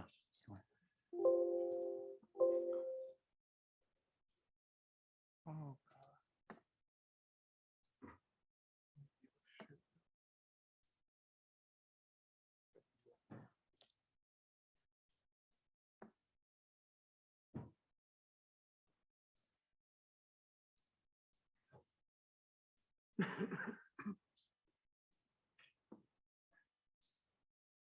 Great. All right, so this is the Energy Frontier presentation by Alessandro Truccoli from Brookhaven National Lab. Alessandro, please, you have 15 minutes. Hello, welcome everyone here, and I'm glad to present the work plan for the Energy Frontier. I'm Alessandro Truccoli from Brookhaven Lab, and I coordinate the work of Energy Frontier together with Laura Reina and Meenakshi Narain. But before I get started, I want to congratulate the organizers of this workshop. It's been a tremendous amount of work you have done in the last year or more. And I'm very glad to see too many friends and colleagues here. So congratulations again to bring us all here in person. But let's get started on what the Energy Frontier is supposed to do. So we set to explore the TeV energy scale and beyond.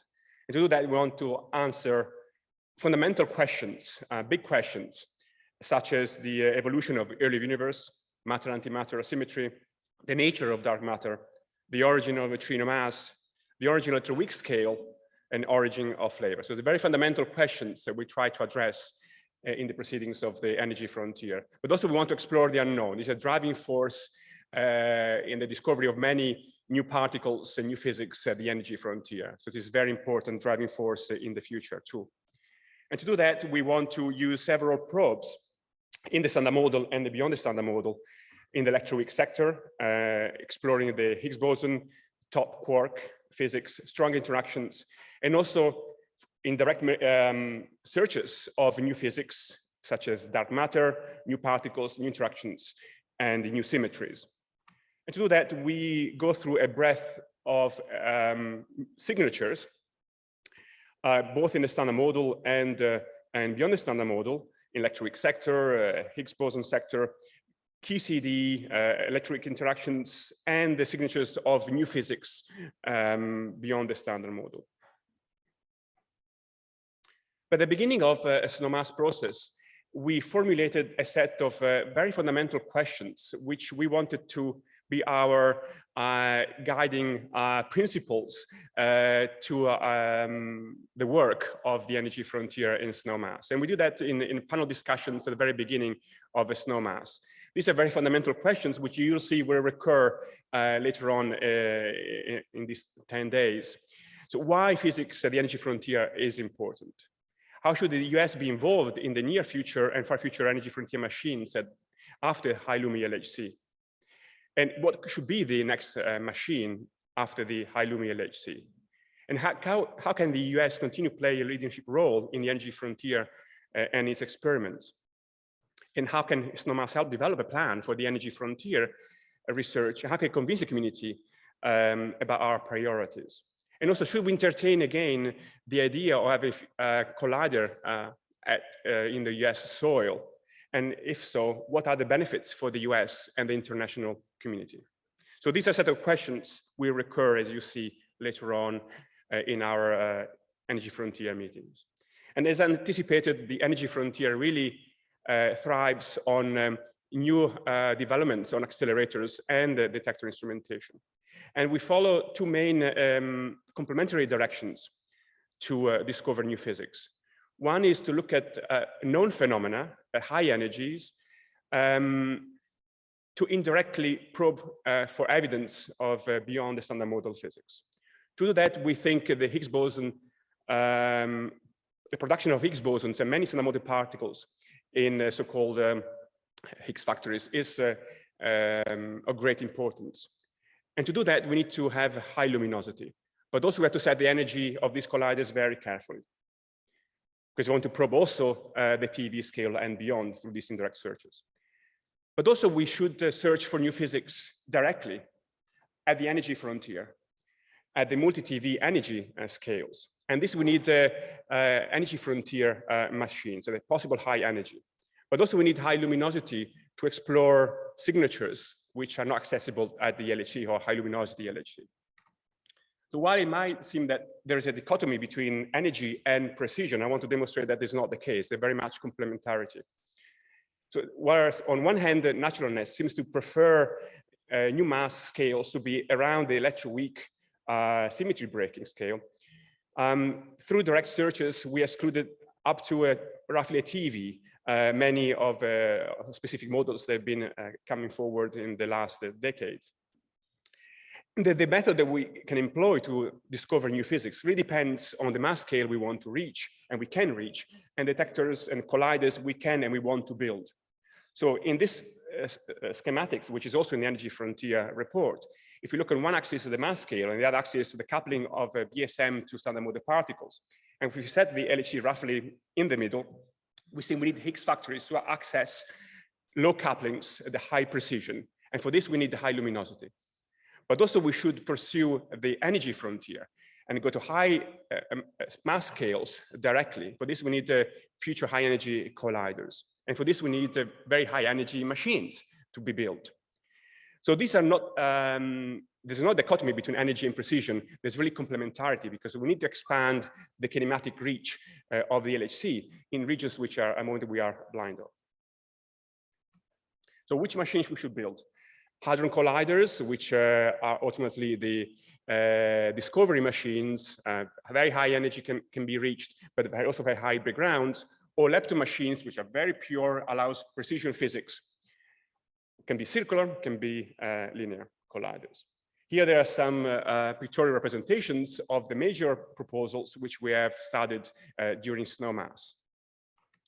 And here are exemplified in two tables, which are the benchmark scenarios that we use for our studies. On the left-hand side are the Higgs boson factories, and so say up to about 1 TeV energy scale.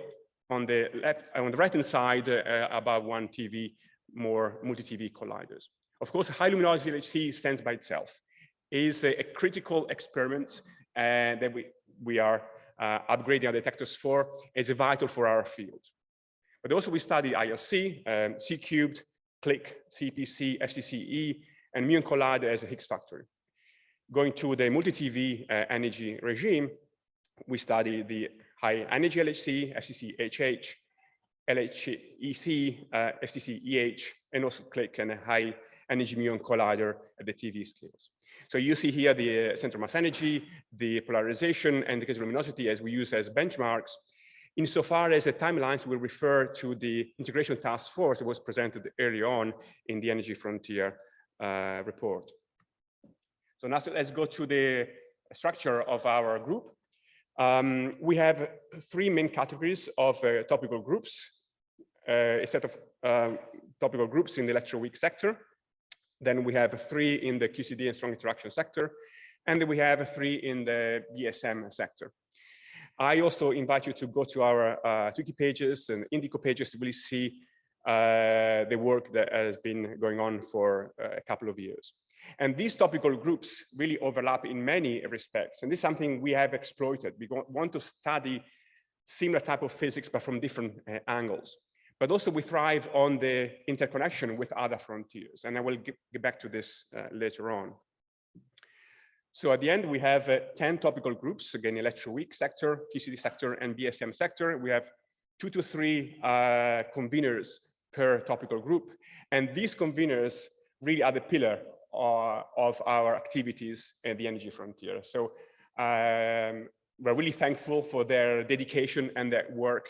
Without their effort, we could not produce such a wealth of results and very advanced report. So thanks to all the topic group conveners. But also we have a liaison with other frontiers because as I said, really thrive on the bidirectional communication with other frontiers. And we also put in place 2 different collider fora, one muon collider together with the Accelerated Frontier and the Theory Frontier. Another one with Plasty-Manus Collider Forum, together again with the Accelerated Frontier and the Instrumentation Frontier. We put in place a Monte Carlo task force and production team to facilitate the production of Monte Carlo samples needed, and we have representations from the early career.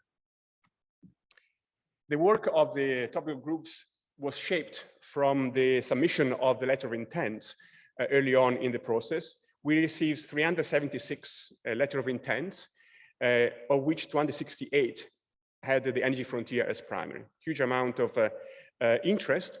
And this turned into many contributed papers that were submitted lately, 149, and you see the breakdown here in different topical groups. Some of these papers are on a single analysis. Some of them are very much comprehensive. Some of them put together in a comprehensive way by topical group conveners. We're impressed by the depth of all these papers and the amount of these papers and study done. So I want to thank the community for submitting so many papers and the interest in the energy frontier. Throughout the 2 years, we had almost bi-weekly meetings at topical group levels, but also we had several benchmark workshops at the energy frontier level to see the progress of the activities in 2020. Then in 21, after a slight slowdown, we restarted the full steam. And more recently in 22, with a series of workshops preparing for this meeting and for the final reports. We had a workshop with the whole community. We had a workshop with topical conveners to implement the vision that was discussed in the previous meeting. We had meetings with representatives of the various major projects to discuss the vision with them.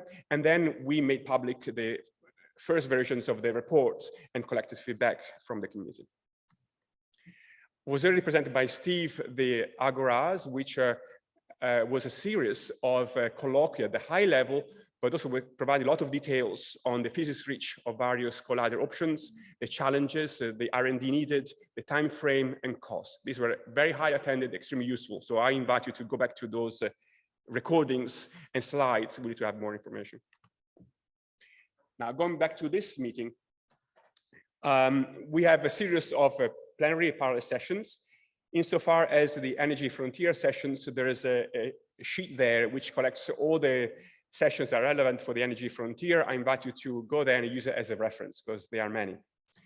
Starting from parallel sessions, we have many parallel sessions driven by topical group conveners, which go into detail in contributed papers and the topical group reports. I want to highlight one section, the one on Saturday here in red. This one, Energy Frontier discussion and summaries. This is where what we consider really a plenary session, where we discuss the Energy Frontier reports at topical group level and Energy Frontier level, as well as the Energy Frontier vision. So you're invited to come there and come with your contribution. Also, we have many plenary sessions on the lepton colliders to motivate and discuss the status of E+- and muon colliders. We have our official plenary session, where we set the case for Higgs factories and the multi-TV colliders at the energy frontier. And there is, in the last 2 days, a series of panel discussions. 3 of them are most relevant for the energy frontier on the physics satellites and large experiments and large facilities and their timelines, mid and small experiments and facilities and their timelines. In here, as already Joel presented, we want to show to everybody our close to final vision. So this is a very important set of panel discussions that we'll have. And it's very important to have a large attendance of cross-frontier discussions. We have a lot of these meetings and discussions with the theory frontier, accelerator frontier, neutrino frontier, instrumentation frontier, rare processes frontier. Really, we thrive on this overlap between frontiers. It's the best way to understand the physics as a whole by tackling from different angles. And I want to conclude discussing our reports. Behind here, the writing is written that we have one draft of the Energy Frontier report, and we have 5 reports at topic group level, one on the Higgs boson, one on top physics, one on electroweak physics, one on QCD physics, one on BCM physics, and 2 reports from the lepton collider fora, one on muon colliders, one on E+ collider, which will be made available this week. So we made public the first draft on June 22nd, together with shared documents to collect the feedback from the community. Yesterday, we released a second version of the reports, trying to include as much as possible all the comments we received until then. We plan to release a third version of the reports soon after the end of this workshop, including all the comments we received in these 10 days. Our drafts are available in our wiki page. This is the link, but also linked in the Indico page in my presentation. And where you also find in this wiki page the shared documents for commenting. So please go ahead and comment, help us writing the best reports we can, and all the comments will be addressed. So to conclude, the goal for the energy frontier in this meeting is to converge on a broadly agreed vision based on community input and synergistically with the other frontiers. Please help us writing the reports, shaping the vision by coming to parallel sessions and plenary sessions of the energy frontier, as well as cross-frontier meetings, and submit your comments in the shared documents so we can go through them and implement them. And with this, I really wish you participate to our meetings, and I welcome you to help us build a strong energy frontier community and future. Thank you. Thank you very much, Alessandro. So once again, I would like to thank all these presenters for this morning from the frontiers and as well as the participants to have come up with such a nice plan.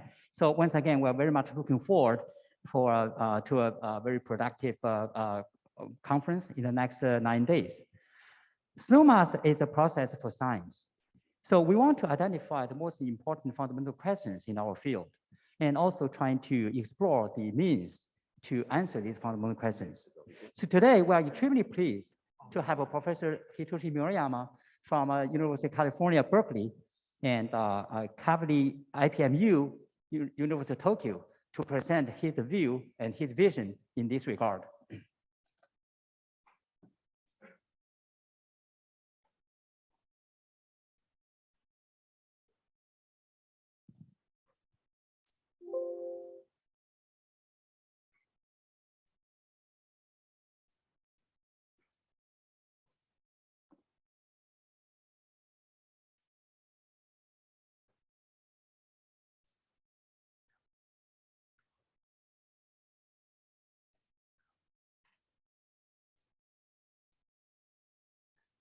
That's great. Okay, Hitoshi, the floor is yours. And how does it work?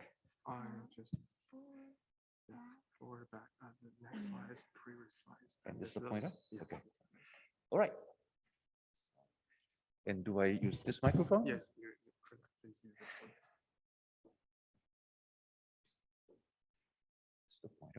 Okay, thank you for the organizers for having me to give this a talk on what I think about the future of the field. And I stick to the title given by the organizers because theory of vision, the questions before us, working title may change. That allows me the opportunity that the vision might actually change. I doesn't move forward. That's right. So vision may change. And that's exactly what we're looking forward to in this workshop, right? Because we have some preconceptions about what the field should be doing. But after this meeting, we may have totally different ideas. So we will see what happens. And so the vision was likely to change. So here's a disclaimer. The following contents are based on personal bias and lack of understanding. And the accuracy is not guaranteed. Some of the projects mentioned are hypothetical and may or may not occur. In case of disputes, you cannot file a lawsuit against the speaker, which is me. So you have to mentally click OK at the bottom. And I already see a progress happening in this meeting that the caption is maybe smaller without blocking the slide very much. So the last P5 came up with the following science drivers, just as a reminder. The first bullet was to use the Higgs boson as a new tool for discovery. I think I can take the mask off, right? And pursue the physics associated with the neutrino mass. Identify the new physics of dark matter. Understand cosmic acceleration, both dark energy and inflation, and explore the unknown, new particles, interactions, and physical principles. And many of them are still very much true. And now we have also made a progress from just 3 frontiers to 10 frontiers, and we actually need all of them. And it's actually very important to see this list of 10 frontiers so that we can appreciate what it takes to bring a field forward. And I'm looking forward to learn more about every single frontier from this. So what I'm looking forward to at this meeting is that we need to actually come up with a case because public support to a field is by no means guaranteed. Just by saying that we are looking for the fundamental constituents of matter doesn't necessarily guarantee any future for the field. So we need to come up with a convincing case for all the proposed research explained in 500 white papers, and nothing is grandfathered in. I don't know how to make this gender neutral. Do I say grandparented in? I don't know. But anyway, and we need to then percolate the case for individual research into a case of a cohesive program, and they are intertwined anyway. And I'd like to actually say more about that in a couple of minutes. And we need to come up with a case for the entire field at the very end of the study. So that's a big job for all of us, but we hope to make that happen. So just reviewing where we are with the standard model, we have finally filled in this bullseye by the announcement of the discovery of the Higgs boson exactly 10 years ago this month. And this was a major achievement. What we have achieved is starting back from the end of 19th century when J.J. Thomson discovered the electron. We tried to understand how the microscopic world works, and eventually came up with a standard model, which is now completed. At least the particle content is now completed. It's a great success we should all be proud of. But we're not done with the standard model yet because the Higgs boson is so new. There's still many things to be understood about this. At the same time, we also know the standard model is not the complete story. We have at least 5 missing pieces in it. We don't know what dark matter is. We don't know where the neutron mass comes from. We don't know what dark energy is. We seem to see this apparently acausal correlation in cosmic micro background. And the cosmic micro background coming from that direction of the universe has just reached us. Didn't have any time to talk to the cosmic micro background on the other side of the universe, but we see the correlation function, which seems to violate causality. And the reason why we think this is possible is because we believe in the idea called inflation, that part of the universe and the other part of the universe have been together in a very tiny microscopic universe at the very beginning, smaller than the size of an atom. And inflation stretched it out so that it became a macroscopic universe. And once you subscribe that view, then the baryon asymmetry has to be created after the inflation is over, so that becomes a real physical problem. So these are the things we really would like to understand in the near future. And one thing which is really unusual about this list, which is doesn't happen very often in science, that the problems are clear. We know what we like to understand. We know the puzzle we need to solve. And that's not necessarily the case in vast portion of the history of science, but now we know what we would like to understand so we can think strategically towards this goal. And of course, we have some other anomalies we need to understand, like H0, tension, flavor, puzzles, G-2. There are many other theoretical problems we'd like to understand, like a hierarchy problem, origin of flavor, unification of matter and forces, and quantum gravity. Somehow quantum is behind the caption, so it's meant to be quantum gravity over there. So we need to understand all these things as well. So one big question, though, is that looking at this list of new physics, we would like to understand where is the next energy scale. We don't really know. But one thing we get started with, of course, with the energy scale we do know, which is the Higgs boson. And our field is called high energy physics for a reason. We have been pushing forward to higher and higher energy ever using particle accelerators. And we think there's something really amazing to be discovered at yet higher energies. And LHC, of course, has been leading the way. And that led to the discovery of the Higgs boson, which, as I said, is a major, major achievement. And we, of course, have to make sure that the high luminosity LHC will be successfully executed. Hopefully that will tell us something new beyond what we know already. But right now, we don't see anything beyond this. So our view is now shrouded with clouds at this moment. And the reason why we need to study the Higgs boson more is that using the Higgs factory and precision measurements, we hope to get a glimpse of what's going on at high energies through the precision measurements using effective field theory approach. So the Higgs factory would pave the way to understand where the new energy scale may be. So that's one reason why we like to do that.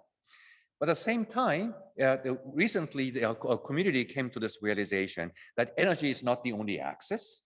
There's another axis called the coupling, which means that the new physics, which may be really exciting, may not necessarily be at higher energies, but at lower energy, but at the weak coupling. So we may not only look to the right, but also need to dig down towards the bottom of this plot. And that's what Higgs factory can do. For example, there are many ideas on the dark sector physics and baryogenesis, which may be happening at relatively low energy, but recoupling. So how do we go about and actually look for it? And traditionally, we've been actually using low energy colliders like the super KKB at the for the B factory, for beam damped fixed target experiments and astrophysics and cosmology to reach the physics at small coupling at relatively low energies. But Higgs factory would also allow us to approach this direction as well. And especially when the machine is linear, you also have an opportunity of mount experiment at the beam dump. So there are many ways to approach this direction of going down, digging down into smaller and smaller coupling at relatively low energies. And at the end of the day, we would like to have a high energy machine so that we can punch through this cloud and see the new physics and high energy work directly using particle accelerators. And one thing I learned from KK Directorate is that the Japanese government is finally showing some hint that they have interest in this kind of a machine, that they are boosting the funding of like $3 million into the linear collider R&D to $10 million scale, and so that we can actually study a much needed R&D work on the E plus minus accelerators starting the next fiscal year. I think Masa Yamauchi would tell you more about that at the last session of the SNOMAS meeting. But the reason I think that Higgs boson has to be studied much better is not that I love it, but I hated it. When I was back in grad school, I just couldn't believe such a thing would exist. Higgs boson is the only spin zero particle in the whole theory of the standard model. We have never seen such a particle before. And the fact that it doesn't have a spin means it's kind of faceless particle. If the particle has a spin, it would look different depending on how you look at it. That's the rotational symmetry of the particle. But the scalar particle with spin zero looks exactly the same no matter how you look at it. So it doesn't have a face. It's a very spooky particle. And so it's one of its kind without any context within the standard model. So back in grad school, I couldn't believe such a particle would exist. And we assign the most important job within the standard model to this particle we have never seen before. So it looks very, very artificial theory to me.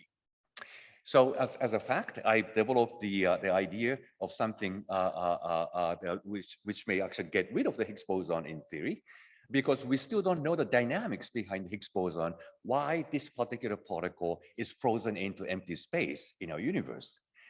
So I developed this Higgs theories, but now that Atlas and CM's people discovered this particle, so now this is proven wrong.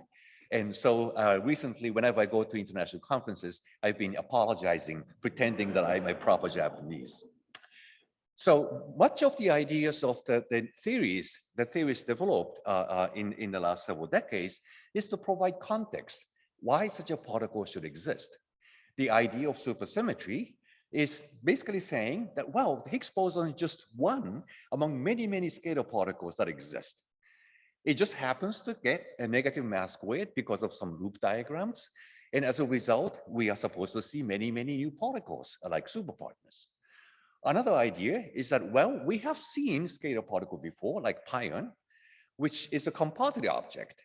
We have not seen an elementary scalar particle before, but if the Higgs boson is composite, maybe spins cancel among the constituents. So in that case, we need to understand this new strong attractive force that binds the Higgs boson together that will lead to many new composite particles in a spectrum which are yet to be discovered. Or maybe Higgs boson actually does have a spin, but it's spinning in extra dimensions we don't see. That's why we think it doesn't have a spin, but it actually does. So in that case, we have a new particles running in the extra dimensions that would appear as the excited states of the particles we know, namely Kaluza-Klein particles. And all of these ideas have to do with the Higgs boson. In some way, we need to actually provide the context why such a particle exists. So that means that we are looking for new laws of physics. Interestingly, many of these theoretical ideas prefer the mass of the Higgs boson, which is away from what we have seen. Supersymmetry prefers lighter Higgs boson than 125. Composite Higgs idea prefers heavier Higgs boson and 125 GeV. So the mass we have discovered seems to be in no man's land for some reason. And that's why we are very puzzled. And even though we are puzzled, we can use the Higgs boson for something else. Because if you think of, for example, dark sector, which may have its own spectrum and forces and particles that would eventually lead to the existence of dark matter, the lowest dimensional operator that can couple the dark sector particles to the standard model is through the Higgs. Direct detection experiments, many of them are looking for dark matter through the exchange of the Higgs. So the Higgs boson plays this dual role, that it is doing the most important thing in a standard model, but it may be also a window to the new world of the dark sector, and that's why it is very interesting. And compared to many other operators you can write that couples the standard model dark sector, this Higgs boson coupling is the least suppressed by high energy scale, so that this may really be the first step towards understanding what's going on in the dark sector. For example, I myself have been thinking about this idea that the dark sector is also SU3 equals SU2 equals U1. And the electroweak symmetry breaking in the dark sector might have a phase transition that would lead to the baryon asymmetry in the dark sector. And you can transfer the lepton asymmetry in the dark sector to the standard model through the neutrino portal, which may lead to interesting signature in, for example, the Higgs decay. And then the lepton asymmetry gets automatically converted to baryon asymmetry in the standard model due to the electroweak spheroron effect. So in that case, the baryon asymmetry in the dark sector would eventually form the dark baryons as the lowest spectrum in the theory. And so this dark baryons could be the dark matter. So this way you can understand the origin of the baryon asymmetry in the standard model and also the origin of the dark matter in the dark sector at the same time. And that will lead to a particular prediction that the dark baryons may be about 1.5 GeV or 60 GeV, depending on which origin of the baryon asymmetry comes first. So in this kind of idea, that everything that has to do with the dark matter and the baryogenesis is relatively low energy, and Higgs boson would couple two sectors almost inevitably, so that the Higgs boson would have this invisible decay, which can be probed first by the high luminosity AOHC down to a few percent level, and eventually at E plus D minus down to a few per mil level. Or the Higgs boson can decay to particles in the dark sector, which may come back to the standard model with the exotic Higgs decay modes. And the exotic branching fractions could be even more complicated than this study by Liang Tao and company. So the Higgs boson would provide really a window to the dark sector in this kind of scenarios. So that's something we are looking forward to. And in addition to this particular energy scale we know is important, namely the Higgs boson, we would like to, of course, explore what is actually out there, and we have to do an expedition. So LHC is the start, and then we have many different probes from precision and rare processes, like electron dipole moment, quark flavor physics, lepton flavor physics like mu2e, and then neutrino would probe much higher energy scales through the seesaw mechanism, and then that would eventually reach the scale of the unified theories where the forces in matter might be unified. And the proton decay, of course, would be direct probe to this kind of idea. And also the gravitational wave is a new tool we have recently discovered, which can allow us to probe very, very early moments of the universe. So there are many ways of doing the expedition to understand high energy scale physics. And we are talking about these big projects, Dune in the US, Hyper-K in Japan, that would allow us to understand whether neutrino has to do with anything with the origin of the baryonic matter, namely baryogenesis or leptogenesis, which may be happening at extremely high energy scale. But if that's the case, the plausibility test of that idea is looking at a CP violation in neutrino oscillation physics. And in addition to it, the proton decay is a major target, at least in my mind, both in Hyper-K and Dune experiments. The Hyper-K is looking for primarily the E plus pi naught mode, predicting generic grand unified theories. And the Dune can look for specifically into the prediction of supersymmetric grand unified theories in neutrino KO mode, which is very difficult to do in Waller-Cherenkov detector. So that these would provide great opportunities. I myself need to be educated better how complementary and competitive these two approaches are.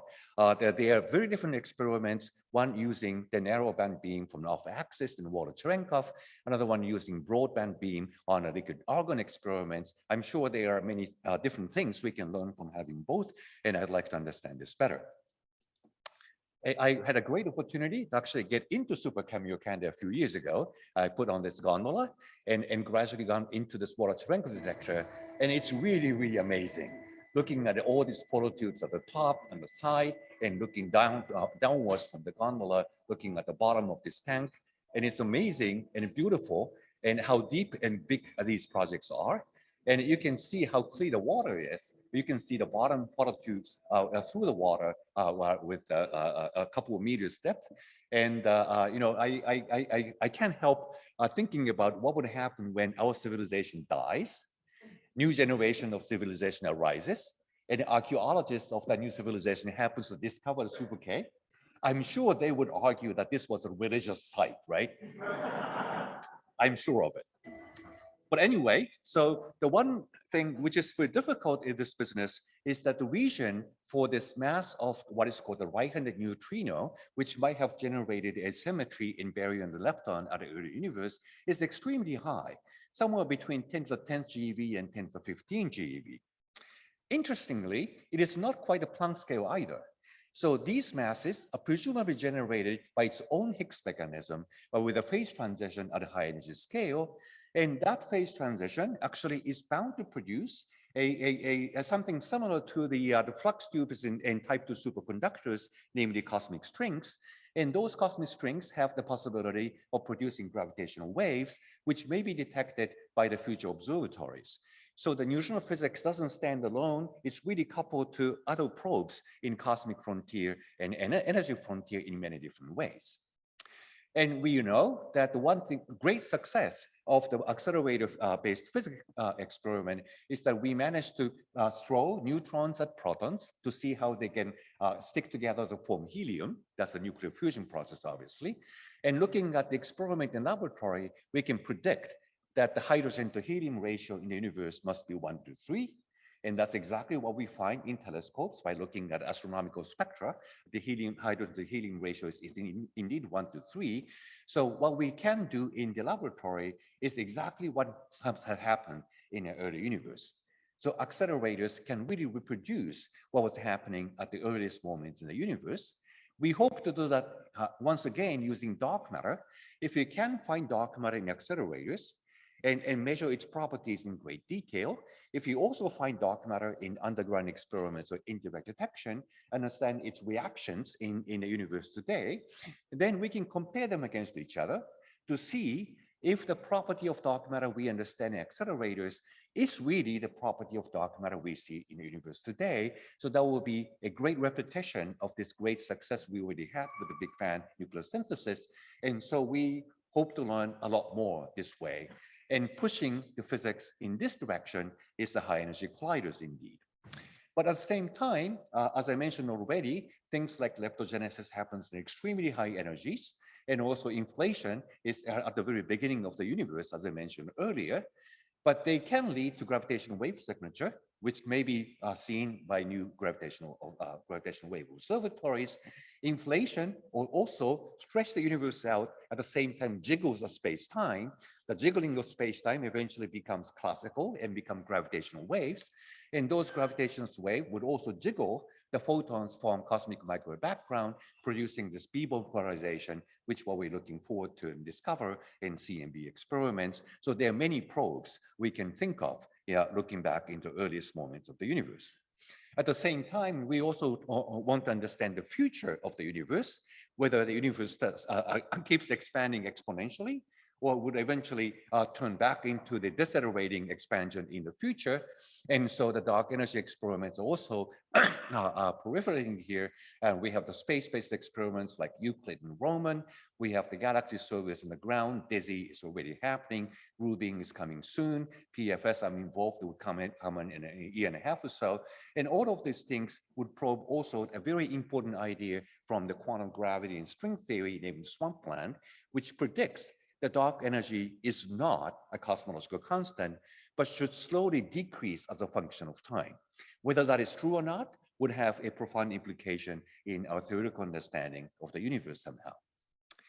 Dark matter is definitely there, but what we know is very little. We have some limit from looking for the microlensing events, which excludes dark matter mass above 10 to the 50 GeV or so. If the dark matter is too light, its Bohr radius wouldn't fit inside the size of the galaxy, so it can't be too light. That excludes dark matter less than 10 to the minus 30 GeV or so. That still leaves about 80 more orders of magnitude in the possible mass of the dark matter, and that's where we are. So we really don't know where to look at this moment. And there are many, many theoretical candidates for this. On the highest end, something called Q-balls, which is the solid-like solution to the field equation, may give you a very heavy dark matter candidates. Rocky Kolb talks about wimpzillas, which is like a wimp, but like Godzilla's is very heavy. And so that's maybe a possibility up there. And expanding this region of the mass scale, there are still many, many candidates for dark matter. I'm listing only those I had some positive association with because there's so many ideas on what dark matter may be. And so that I can't do justice to many, many ideas submitted to SNOMAS meeting. But this plot is just meant to indicate how little we know about this, but we need to look very broadly about what dark matter may be. And we have been focused on WIMP quite a bit, and we have been digging down on the small and smaller couplings for WIMPs, but we have to also look into other possible opportunities. And there may be actually low-hanging fruit somewhere. We haven't looked yet. So if you start doing a new kind of experiment, then discovery may be imminent. We just haven't looked yet. So that's the idea, the way dark matter landscape might be. I have personally been looking into the idea that the dark hadrons, as I mentioned earlier, is a dark matter. And I'm learning a lot from actually lattice QCD these days, how the dark hadron might be different from the hadrons we know and love in QCD. And that would give us actually more opportunities on what dark sector might be. So there's a lot of connection going on here. And we have been doing a great job in looking for WIMPs in direct detection experiment and indirect detection experiments from the invisible Higgs from the LHC. And it's amazing that LZ experiment was just started has already produced the world best limit on the WIMPs. And we are digging down in this direction. And we are now approaching the level of hitting the point where the neutrinos become the background to the search for the dark matter.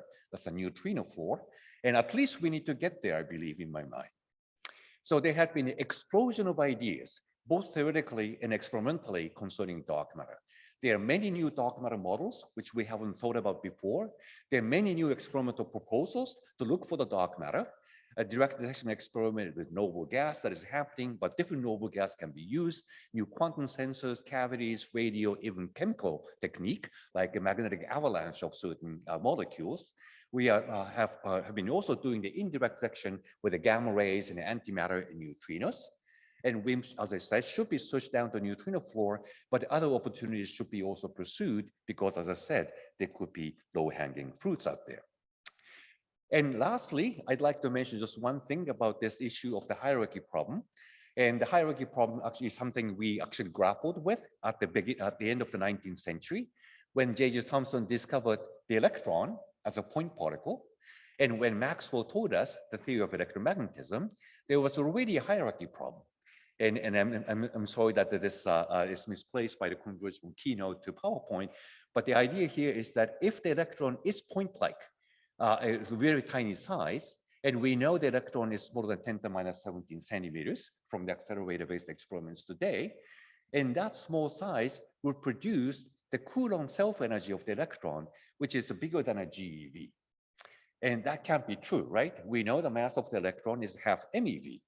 So if there's GeV contribution to electron mass from Coulomb interaction, then the mass of the electron originally has to be negative GeV. They cancel for at least 4 digits to reproduce the observed mass of the electron, which is a half MeV. So we can't believe that. So that seems to imply that there's a level of 10 to the minus 4 fine-tuning in the mass of the electron. But we don't talk about this anymore because this problem had been solved by discovering quantum physics and antimatter. So the minute you know the quantum mechanics is true and antimatter exists, we know that what you think is a vacuum is constantly going through this quantum fluctuation or producing electron-positron pairs. So when you place an electron in the vacuum, sometimes this electron would notice that there is a positron around it as a part of quantum fluctuation and decides to annihilate that. then the electron that was part of the quantum fluctuation now remains as a real particle instead. So the minute you accept quantum mechanics in antimatter, this process exists. And it so happens that the Coulomb self-energy in this new process almost exactly cancels. So even when the electron is as small as the Planck scale, as the string theorists might say, then there's only a 10% correction to the mass of the electron at the end of the day, because it depends only logarithmically on the size of the electron. So we don't talk about this problem anymore because this problem had been solved by doubling the number of particles, namely antimatter. And the idea of the supersymmetry is that we do this again, and by doubling the number of particles, by introducing superpartners, we have the similar problem with Higgs boson that repels itself. We know from, again, the laboratory experiment of cold atoms, but if the interaction between cold atoms is attractive, then the BEC would collapse and undergoes what is called the Boson-over. It goes an explosion. That wouldn't make the universe stable. So we know the Higgs boson should repel each other. Otherwise, this Higgs boson condensate universe wouldn't be stable. But this repelling force would actually create, yet again, a big contribution to the mass of the Higgs boson, which needs to be canceled somehow, and by doubling the number of particles again, and that's the idea of supersymmetry. So we kind of stopped talking about the hierarchy problem at some level, simply because we haven't discovered supersymmetry yet, but I take this idea still seriously, so we should keep looking. Maybe supersymmetry is hiding somewhere. I don't know where, but it may be due to some rather unusual ideas on how supersymmetry works. Or it may be just delayed, namely at a slightly high energy scale. And that's exactly what a guru in a community tells you, that better late than never, because that would actually solve this very important theoretical problem. So we need to come up with much more clever analysis of the existing data, which may be relying on computing frontier and the machine learning. We'd like to do this Prussian Higgs study and flavor physics study to get a glimpse on what may be happening at high energies. And next thing, of course, is high luminosity LHC. And eventually, we like to go to really high energy machines like the 100 TeV PP collider, muon colliders, or plasma-based E plus E minus machines. So that's what we are looking forward to. And of course, we need to do R&D for this. In all of this activity, and theory and computation provide guidance, sometimes also misguidance, I'm aware of that. As testable theories support precision predictions and excitement to the field, so we need to have this area of activity. Community engagement is also crucial to sustain healthy community as well, as to also obtain support from policymakers and public at large. And in this context, support for research is very important. And diversity, not just in people, but also scientific diversities is also very important, and to keep the field healthy and exciting and provide opportunity to young people. So this is the slide I'm repeating. And at the end, we need a case for the entire field, but I think there's plenty of opportunities and excitement that are happening now that problems seem to be very clear what we need to address. And so that would lead many new things to be looking forward to. Thank you for your attention.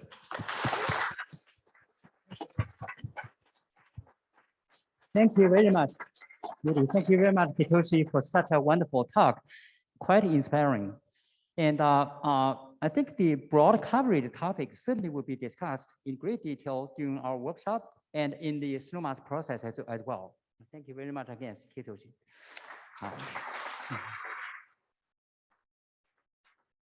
That brings up to the conclusion of this morning session.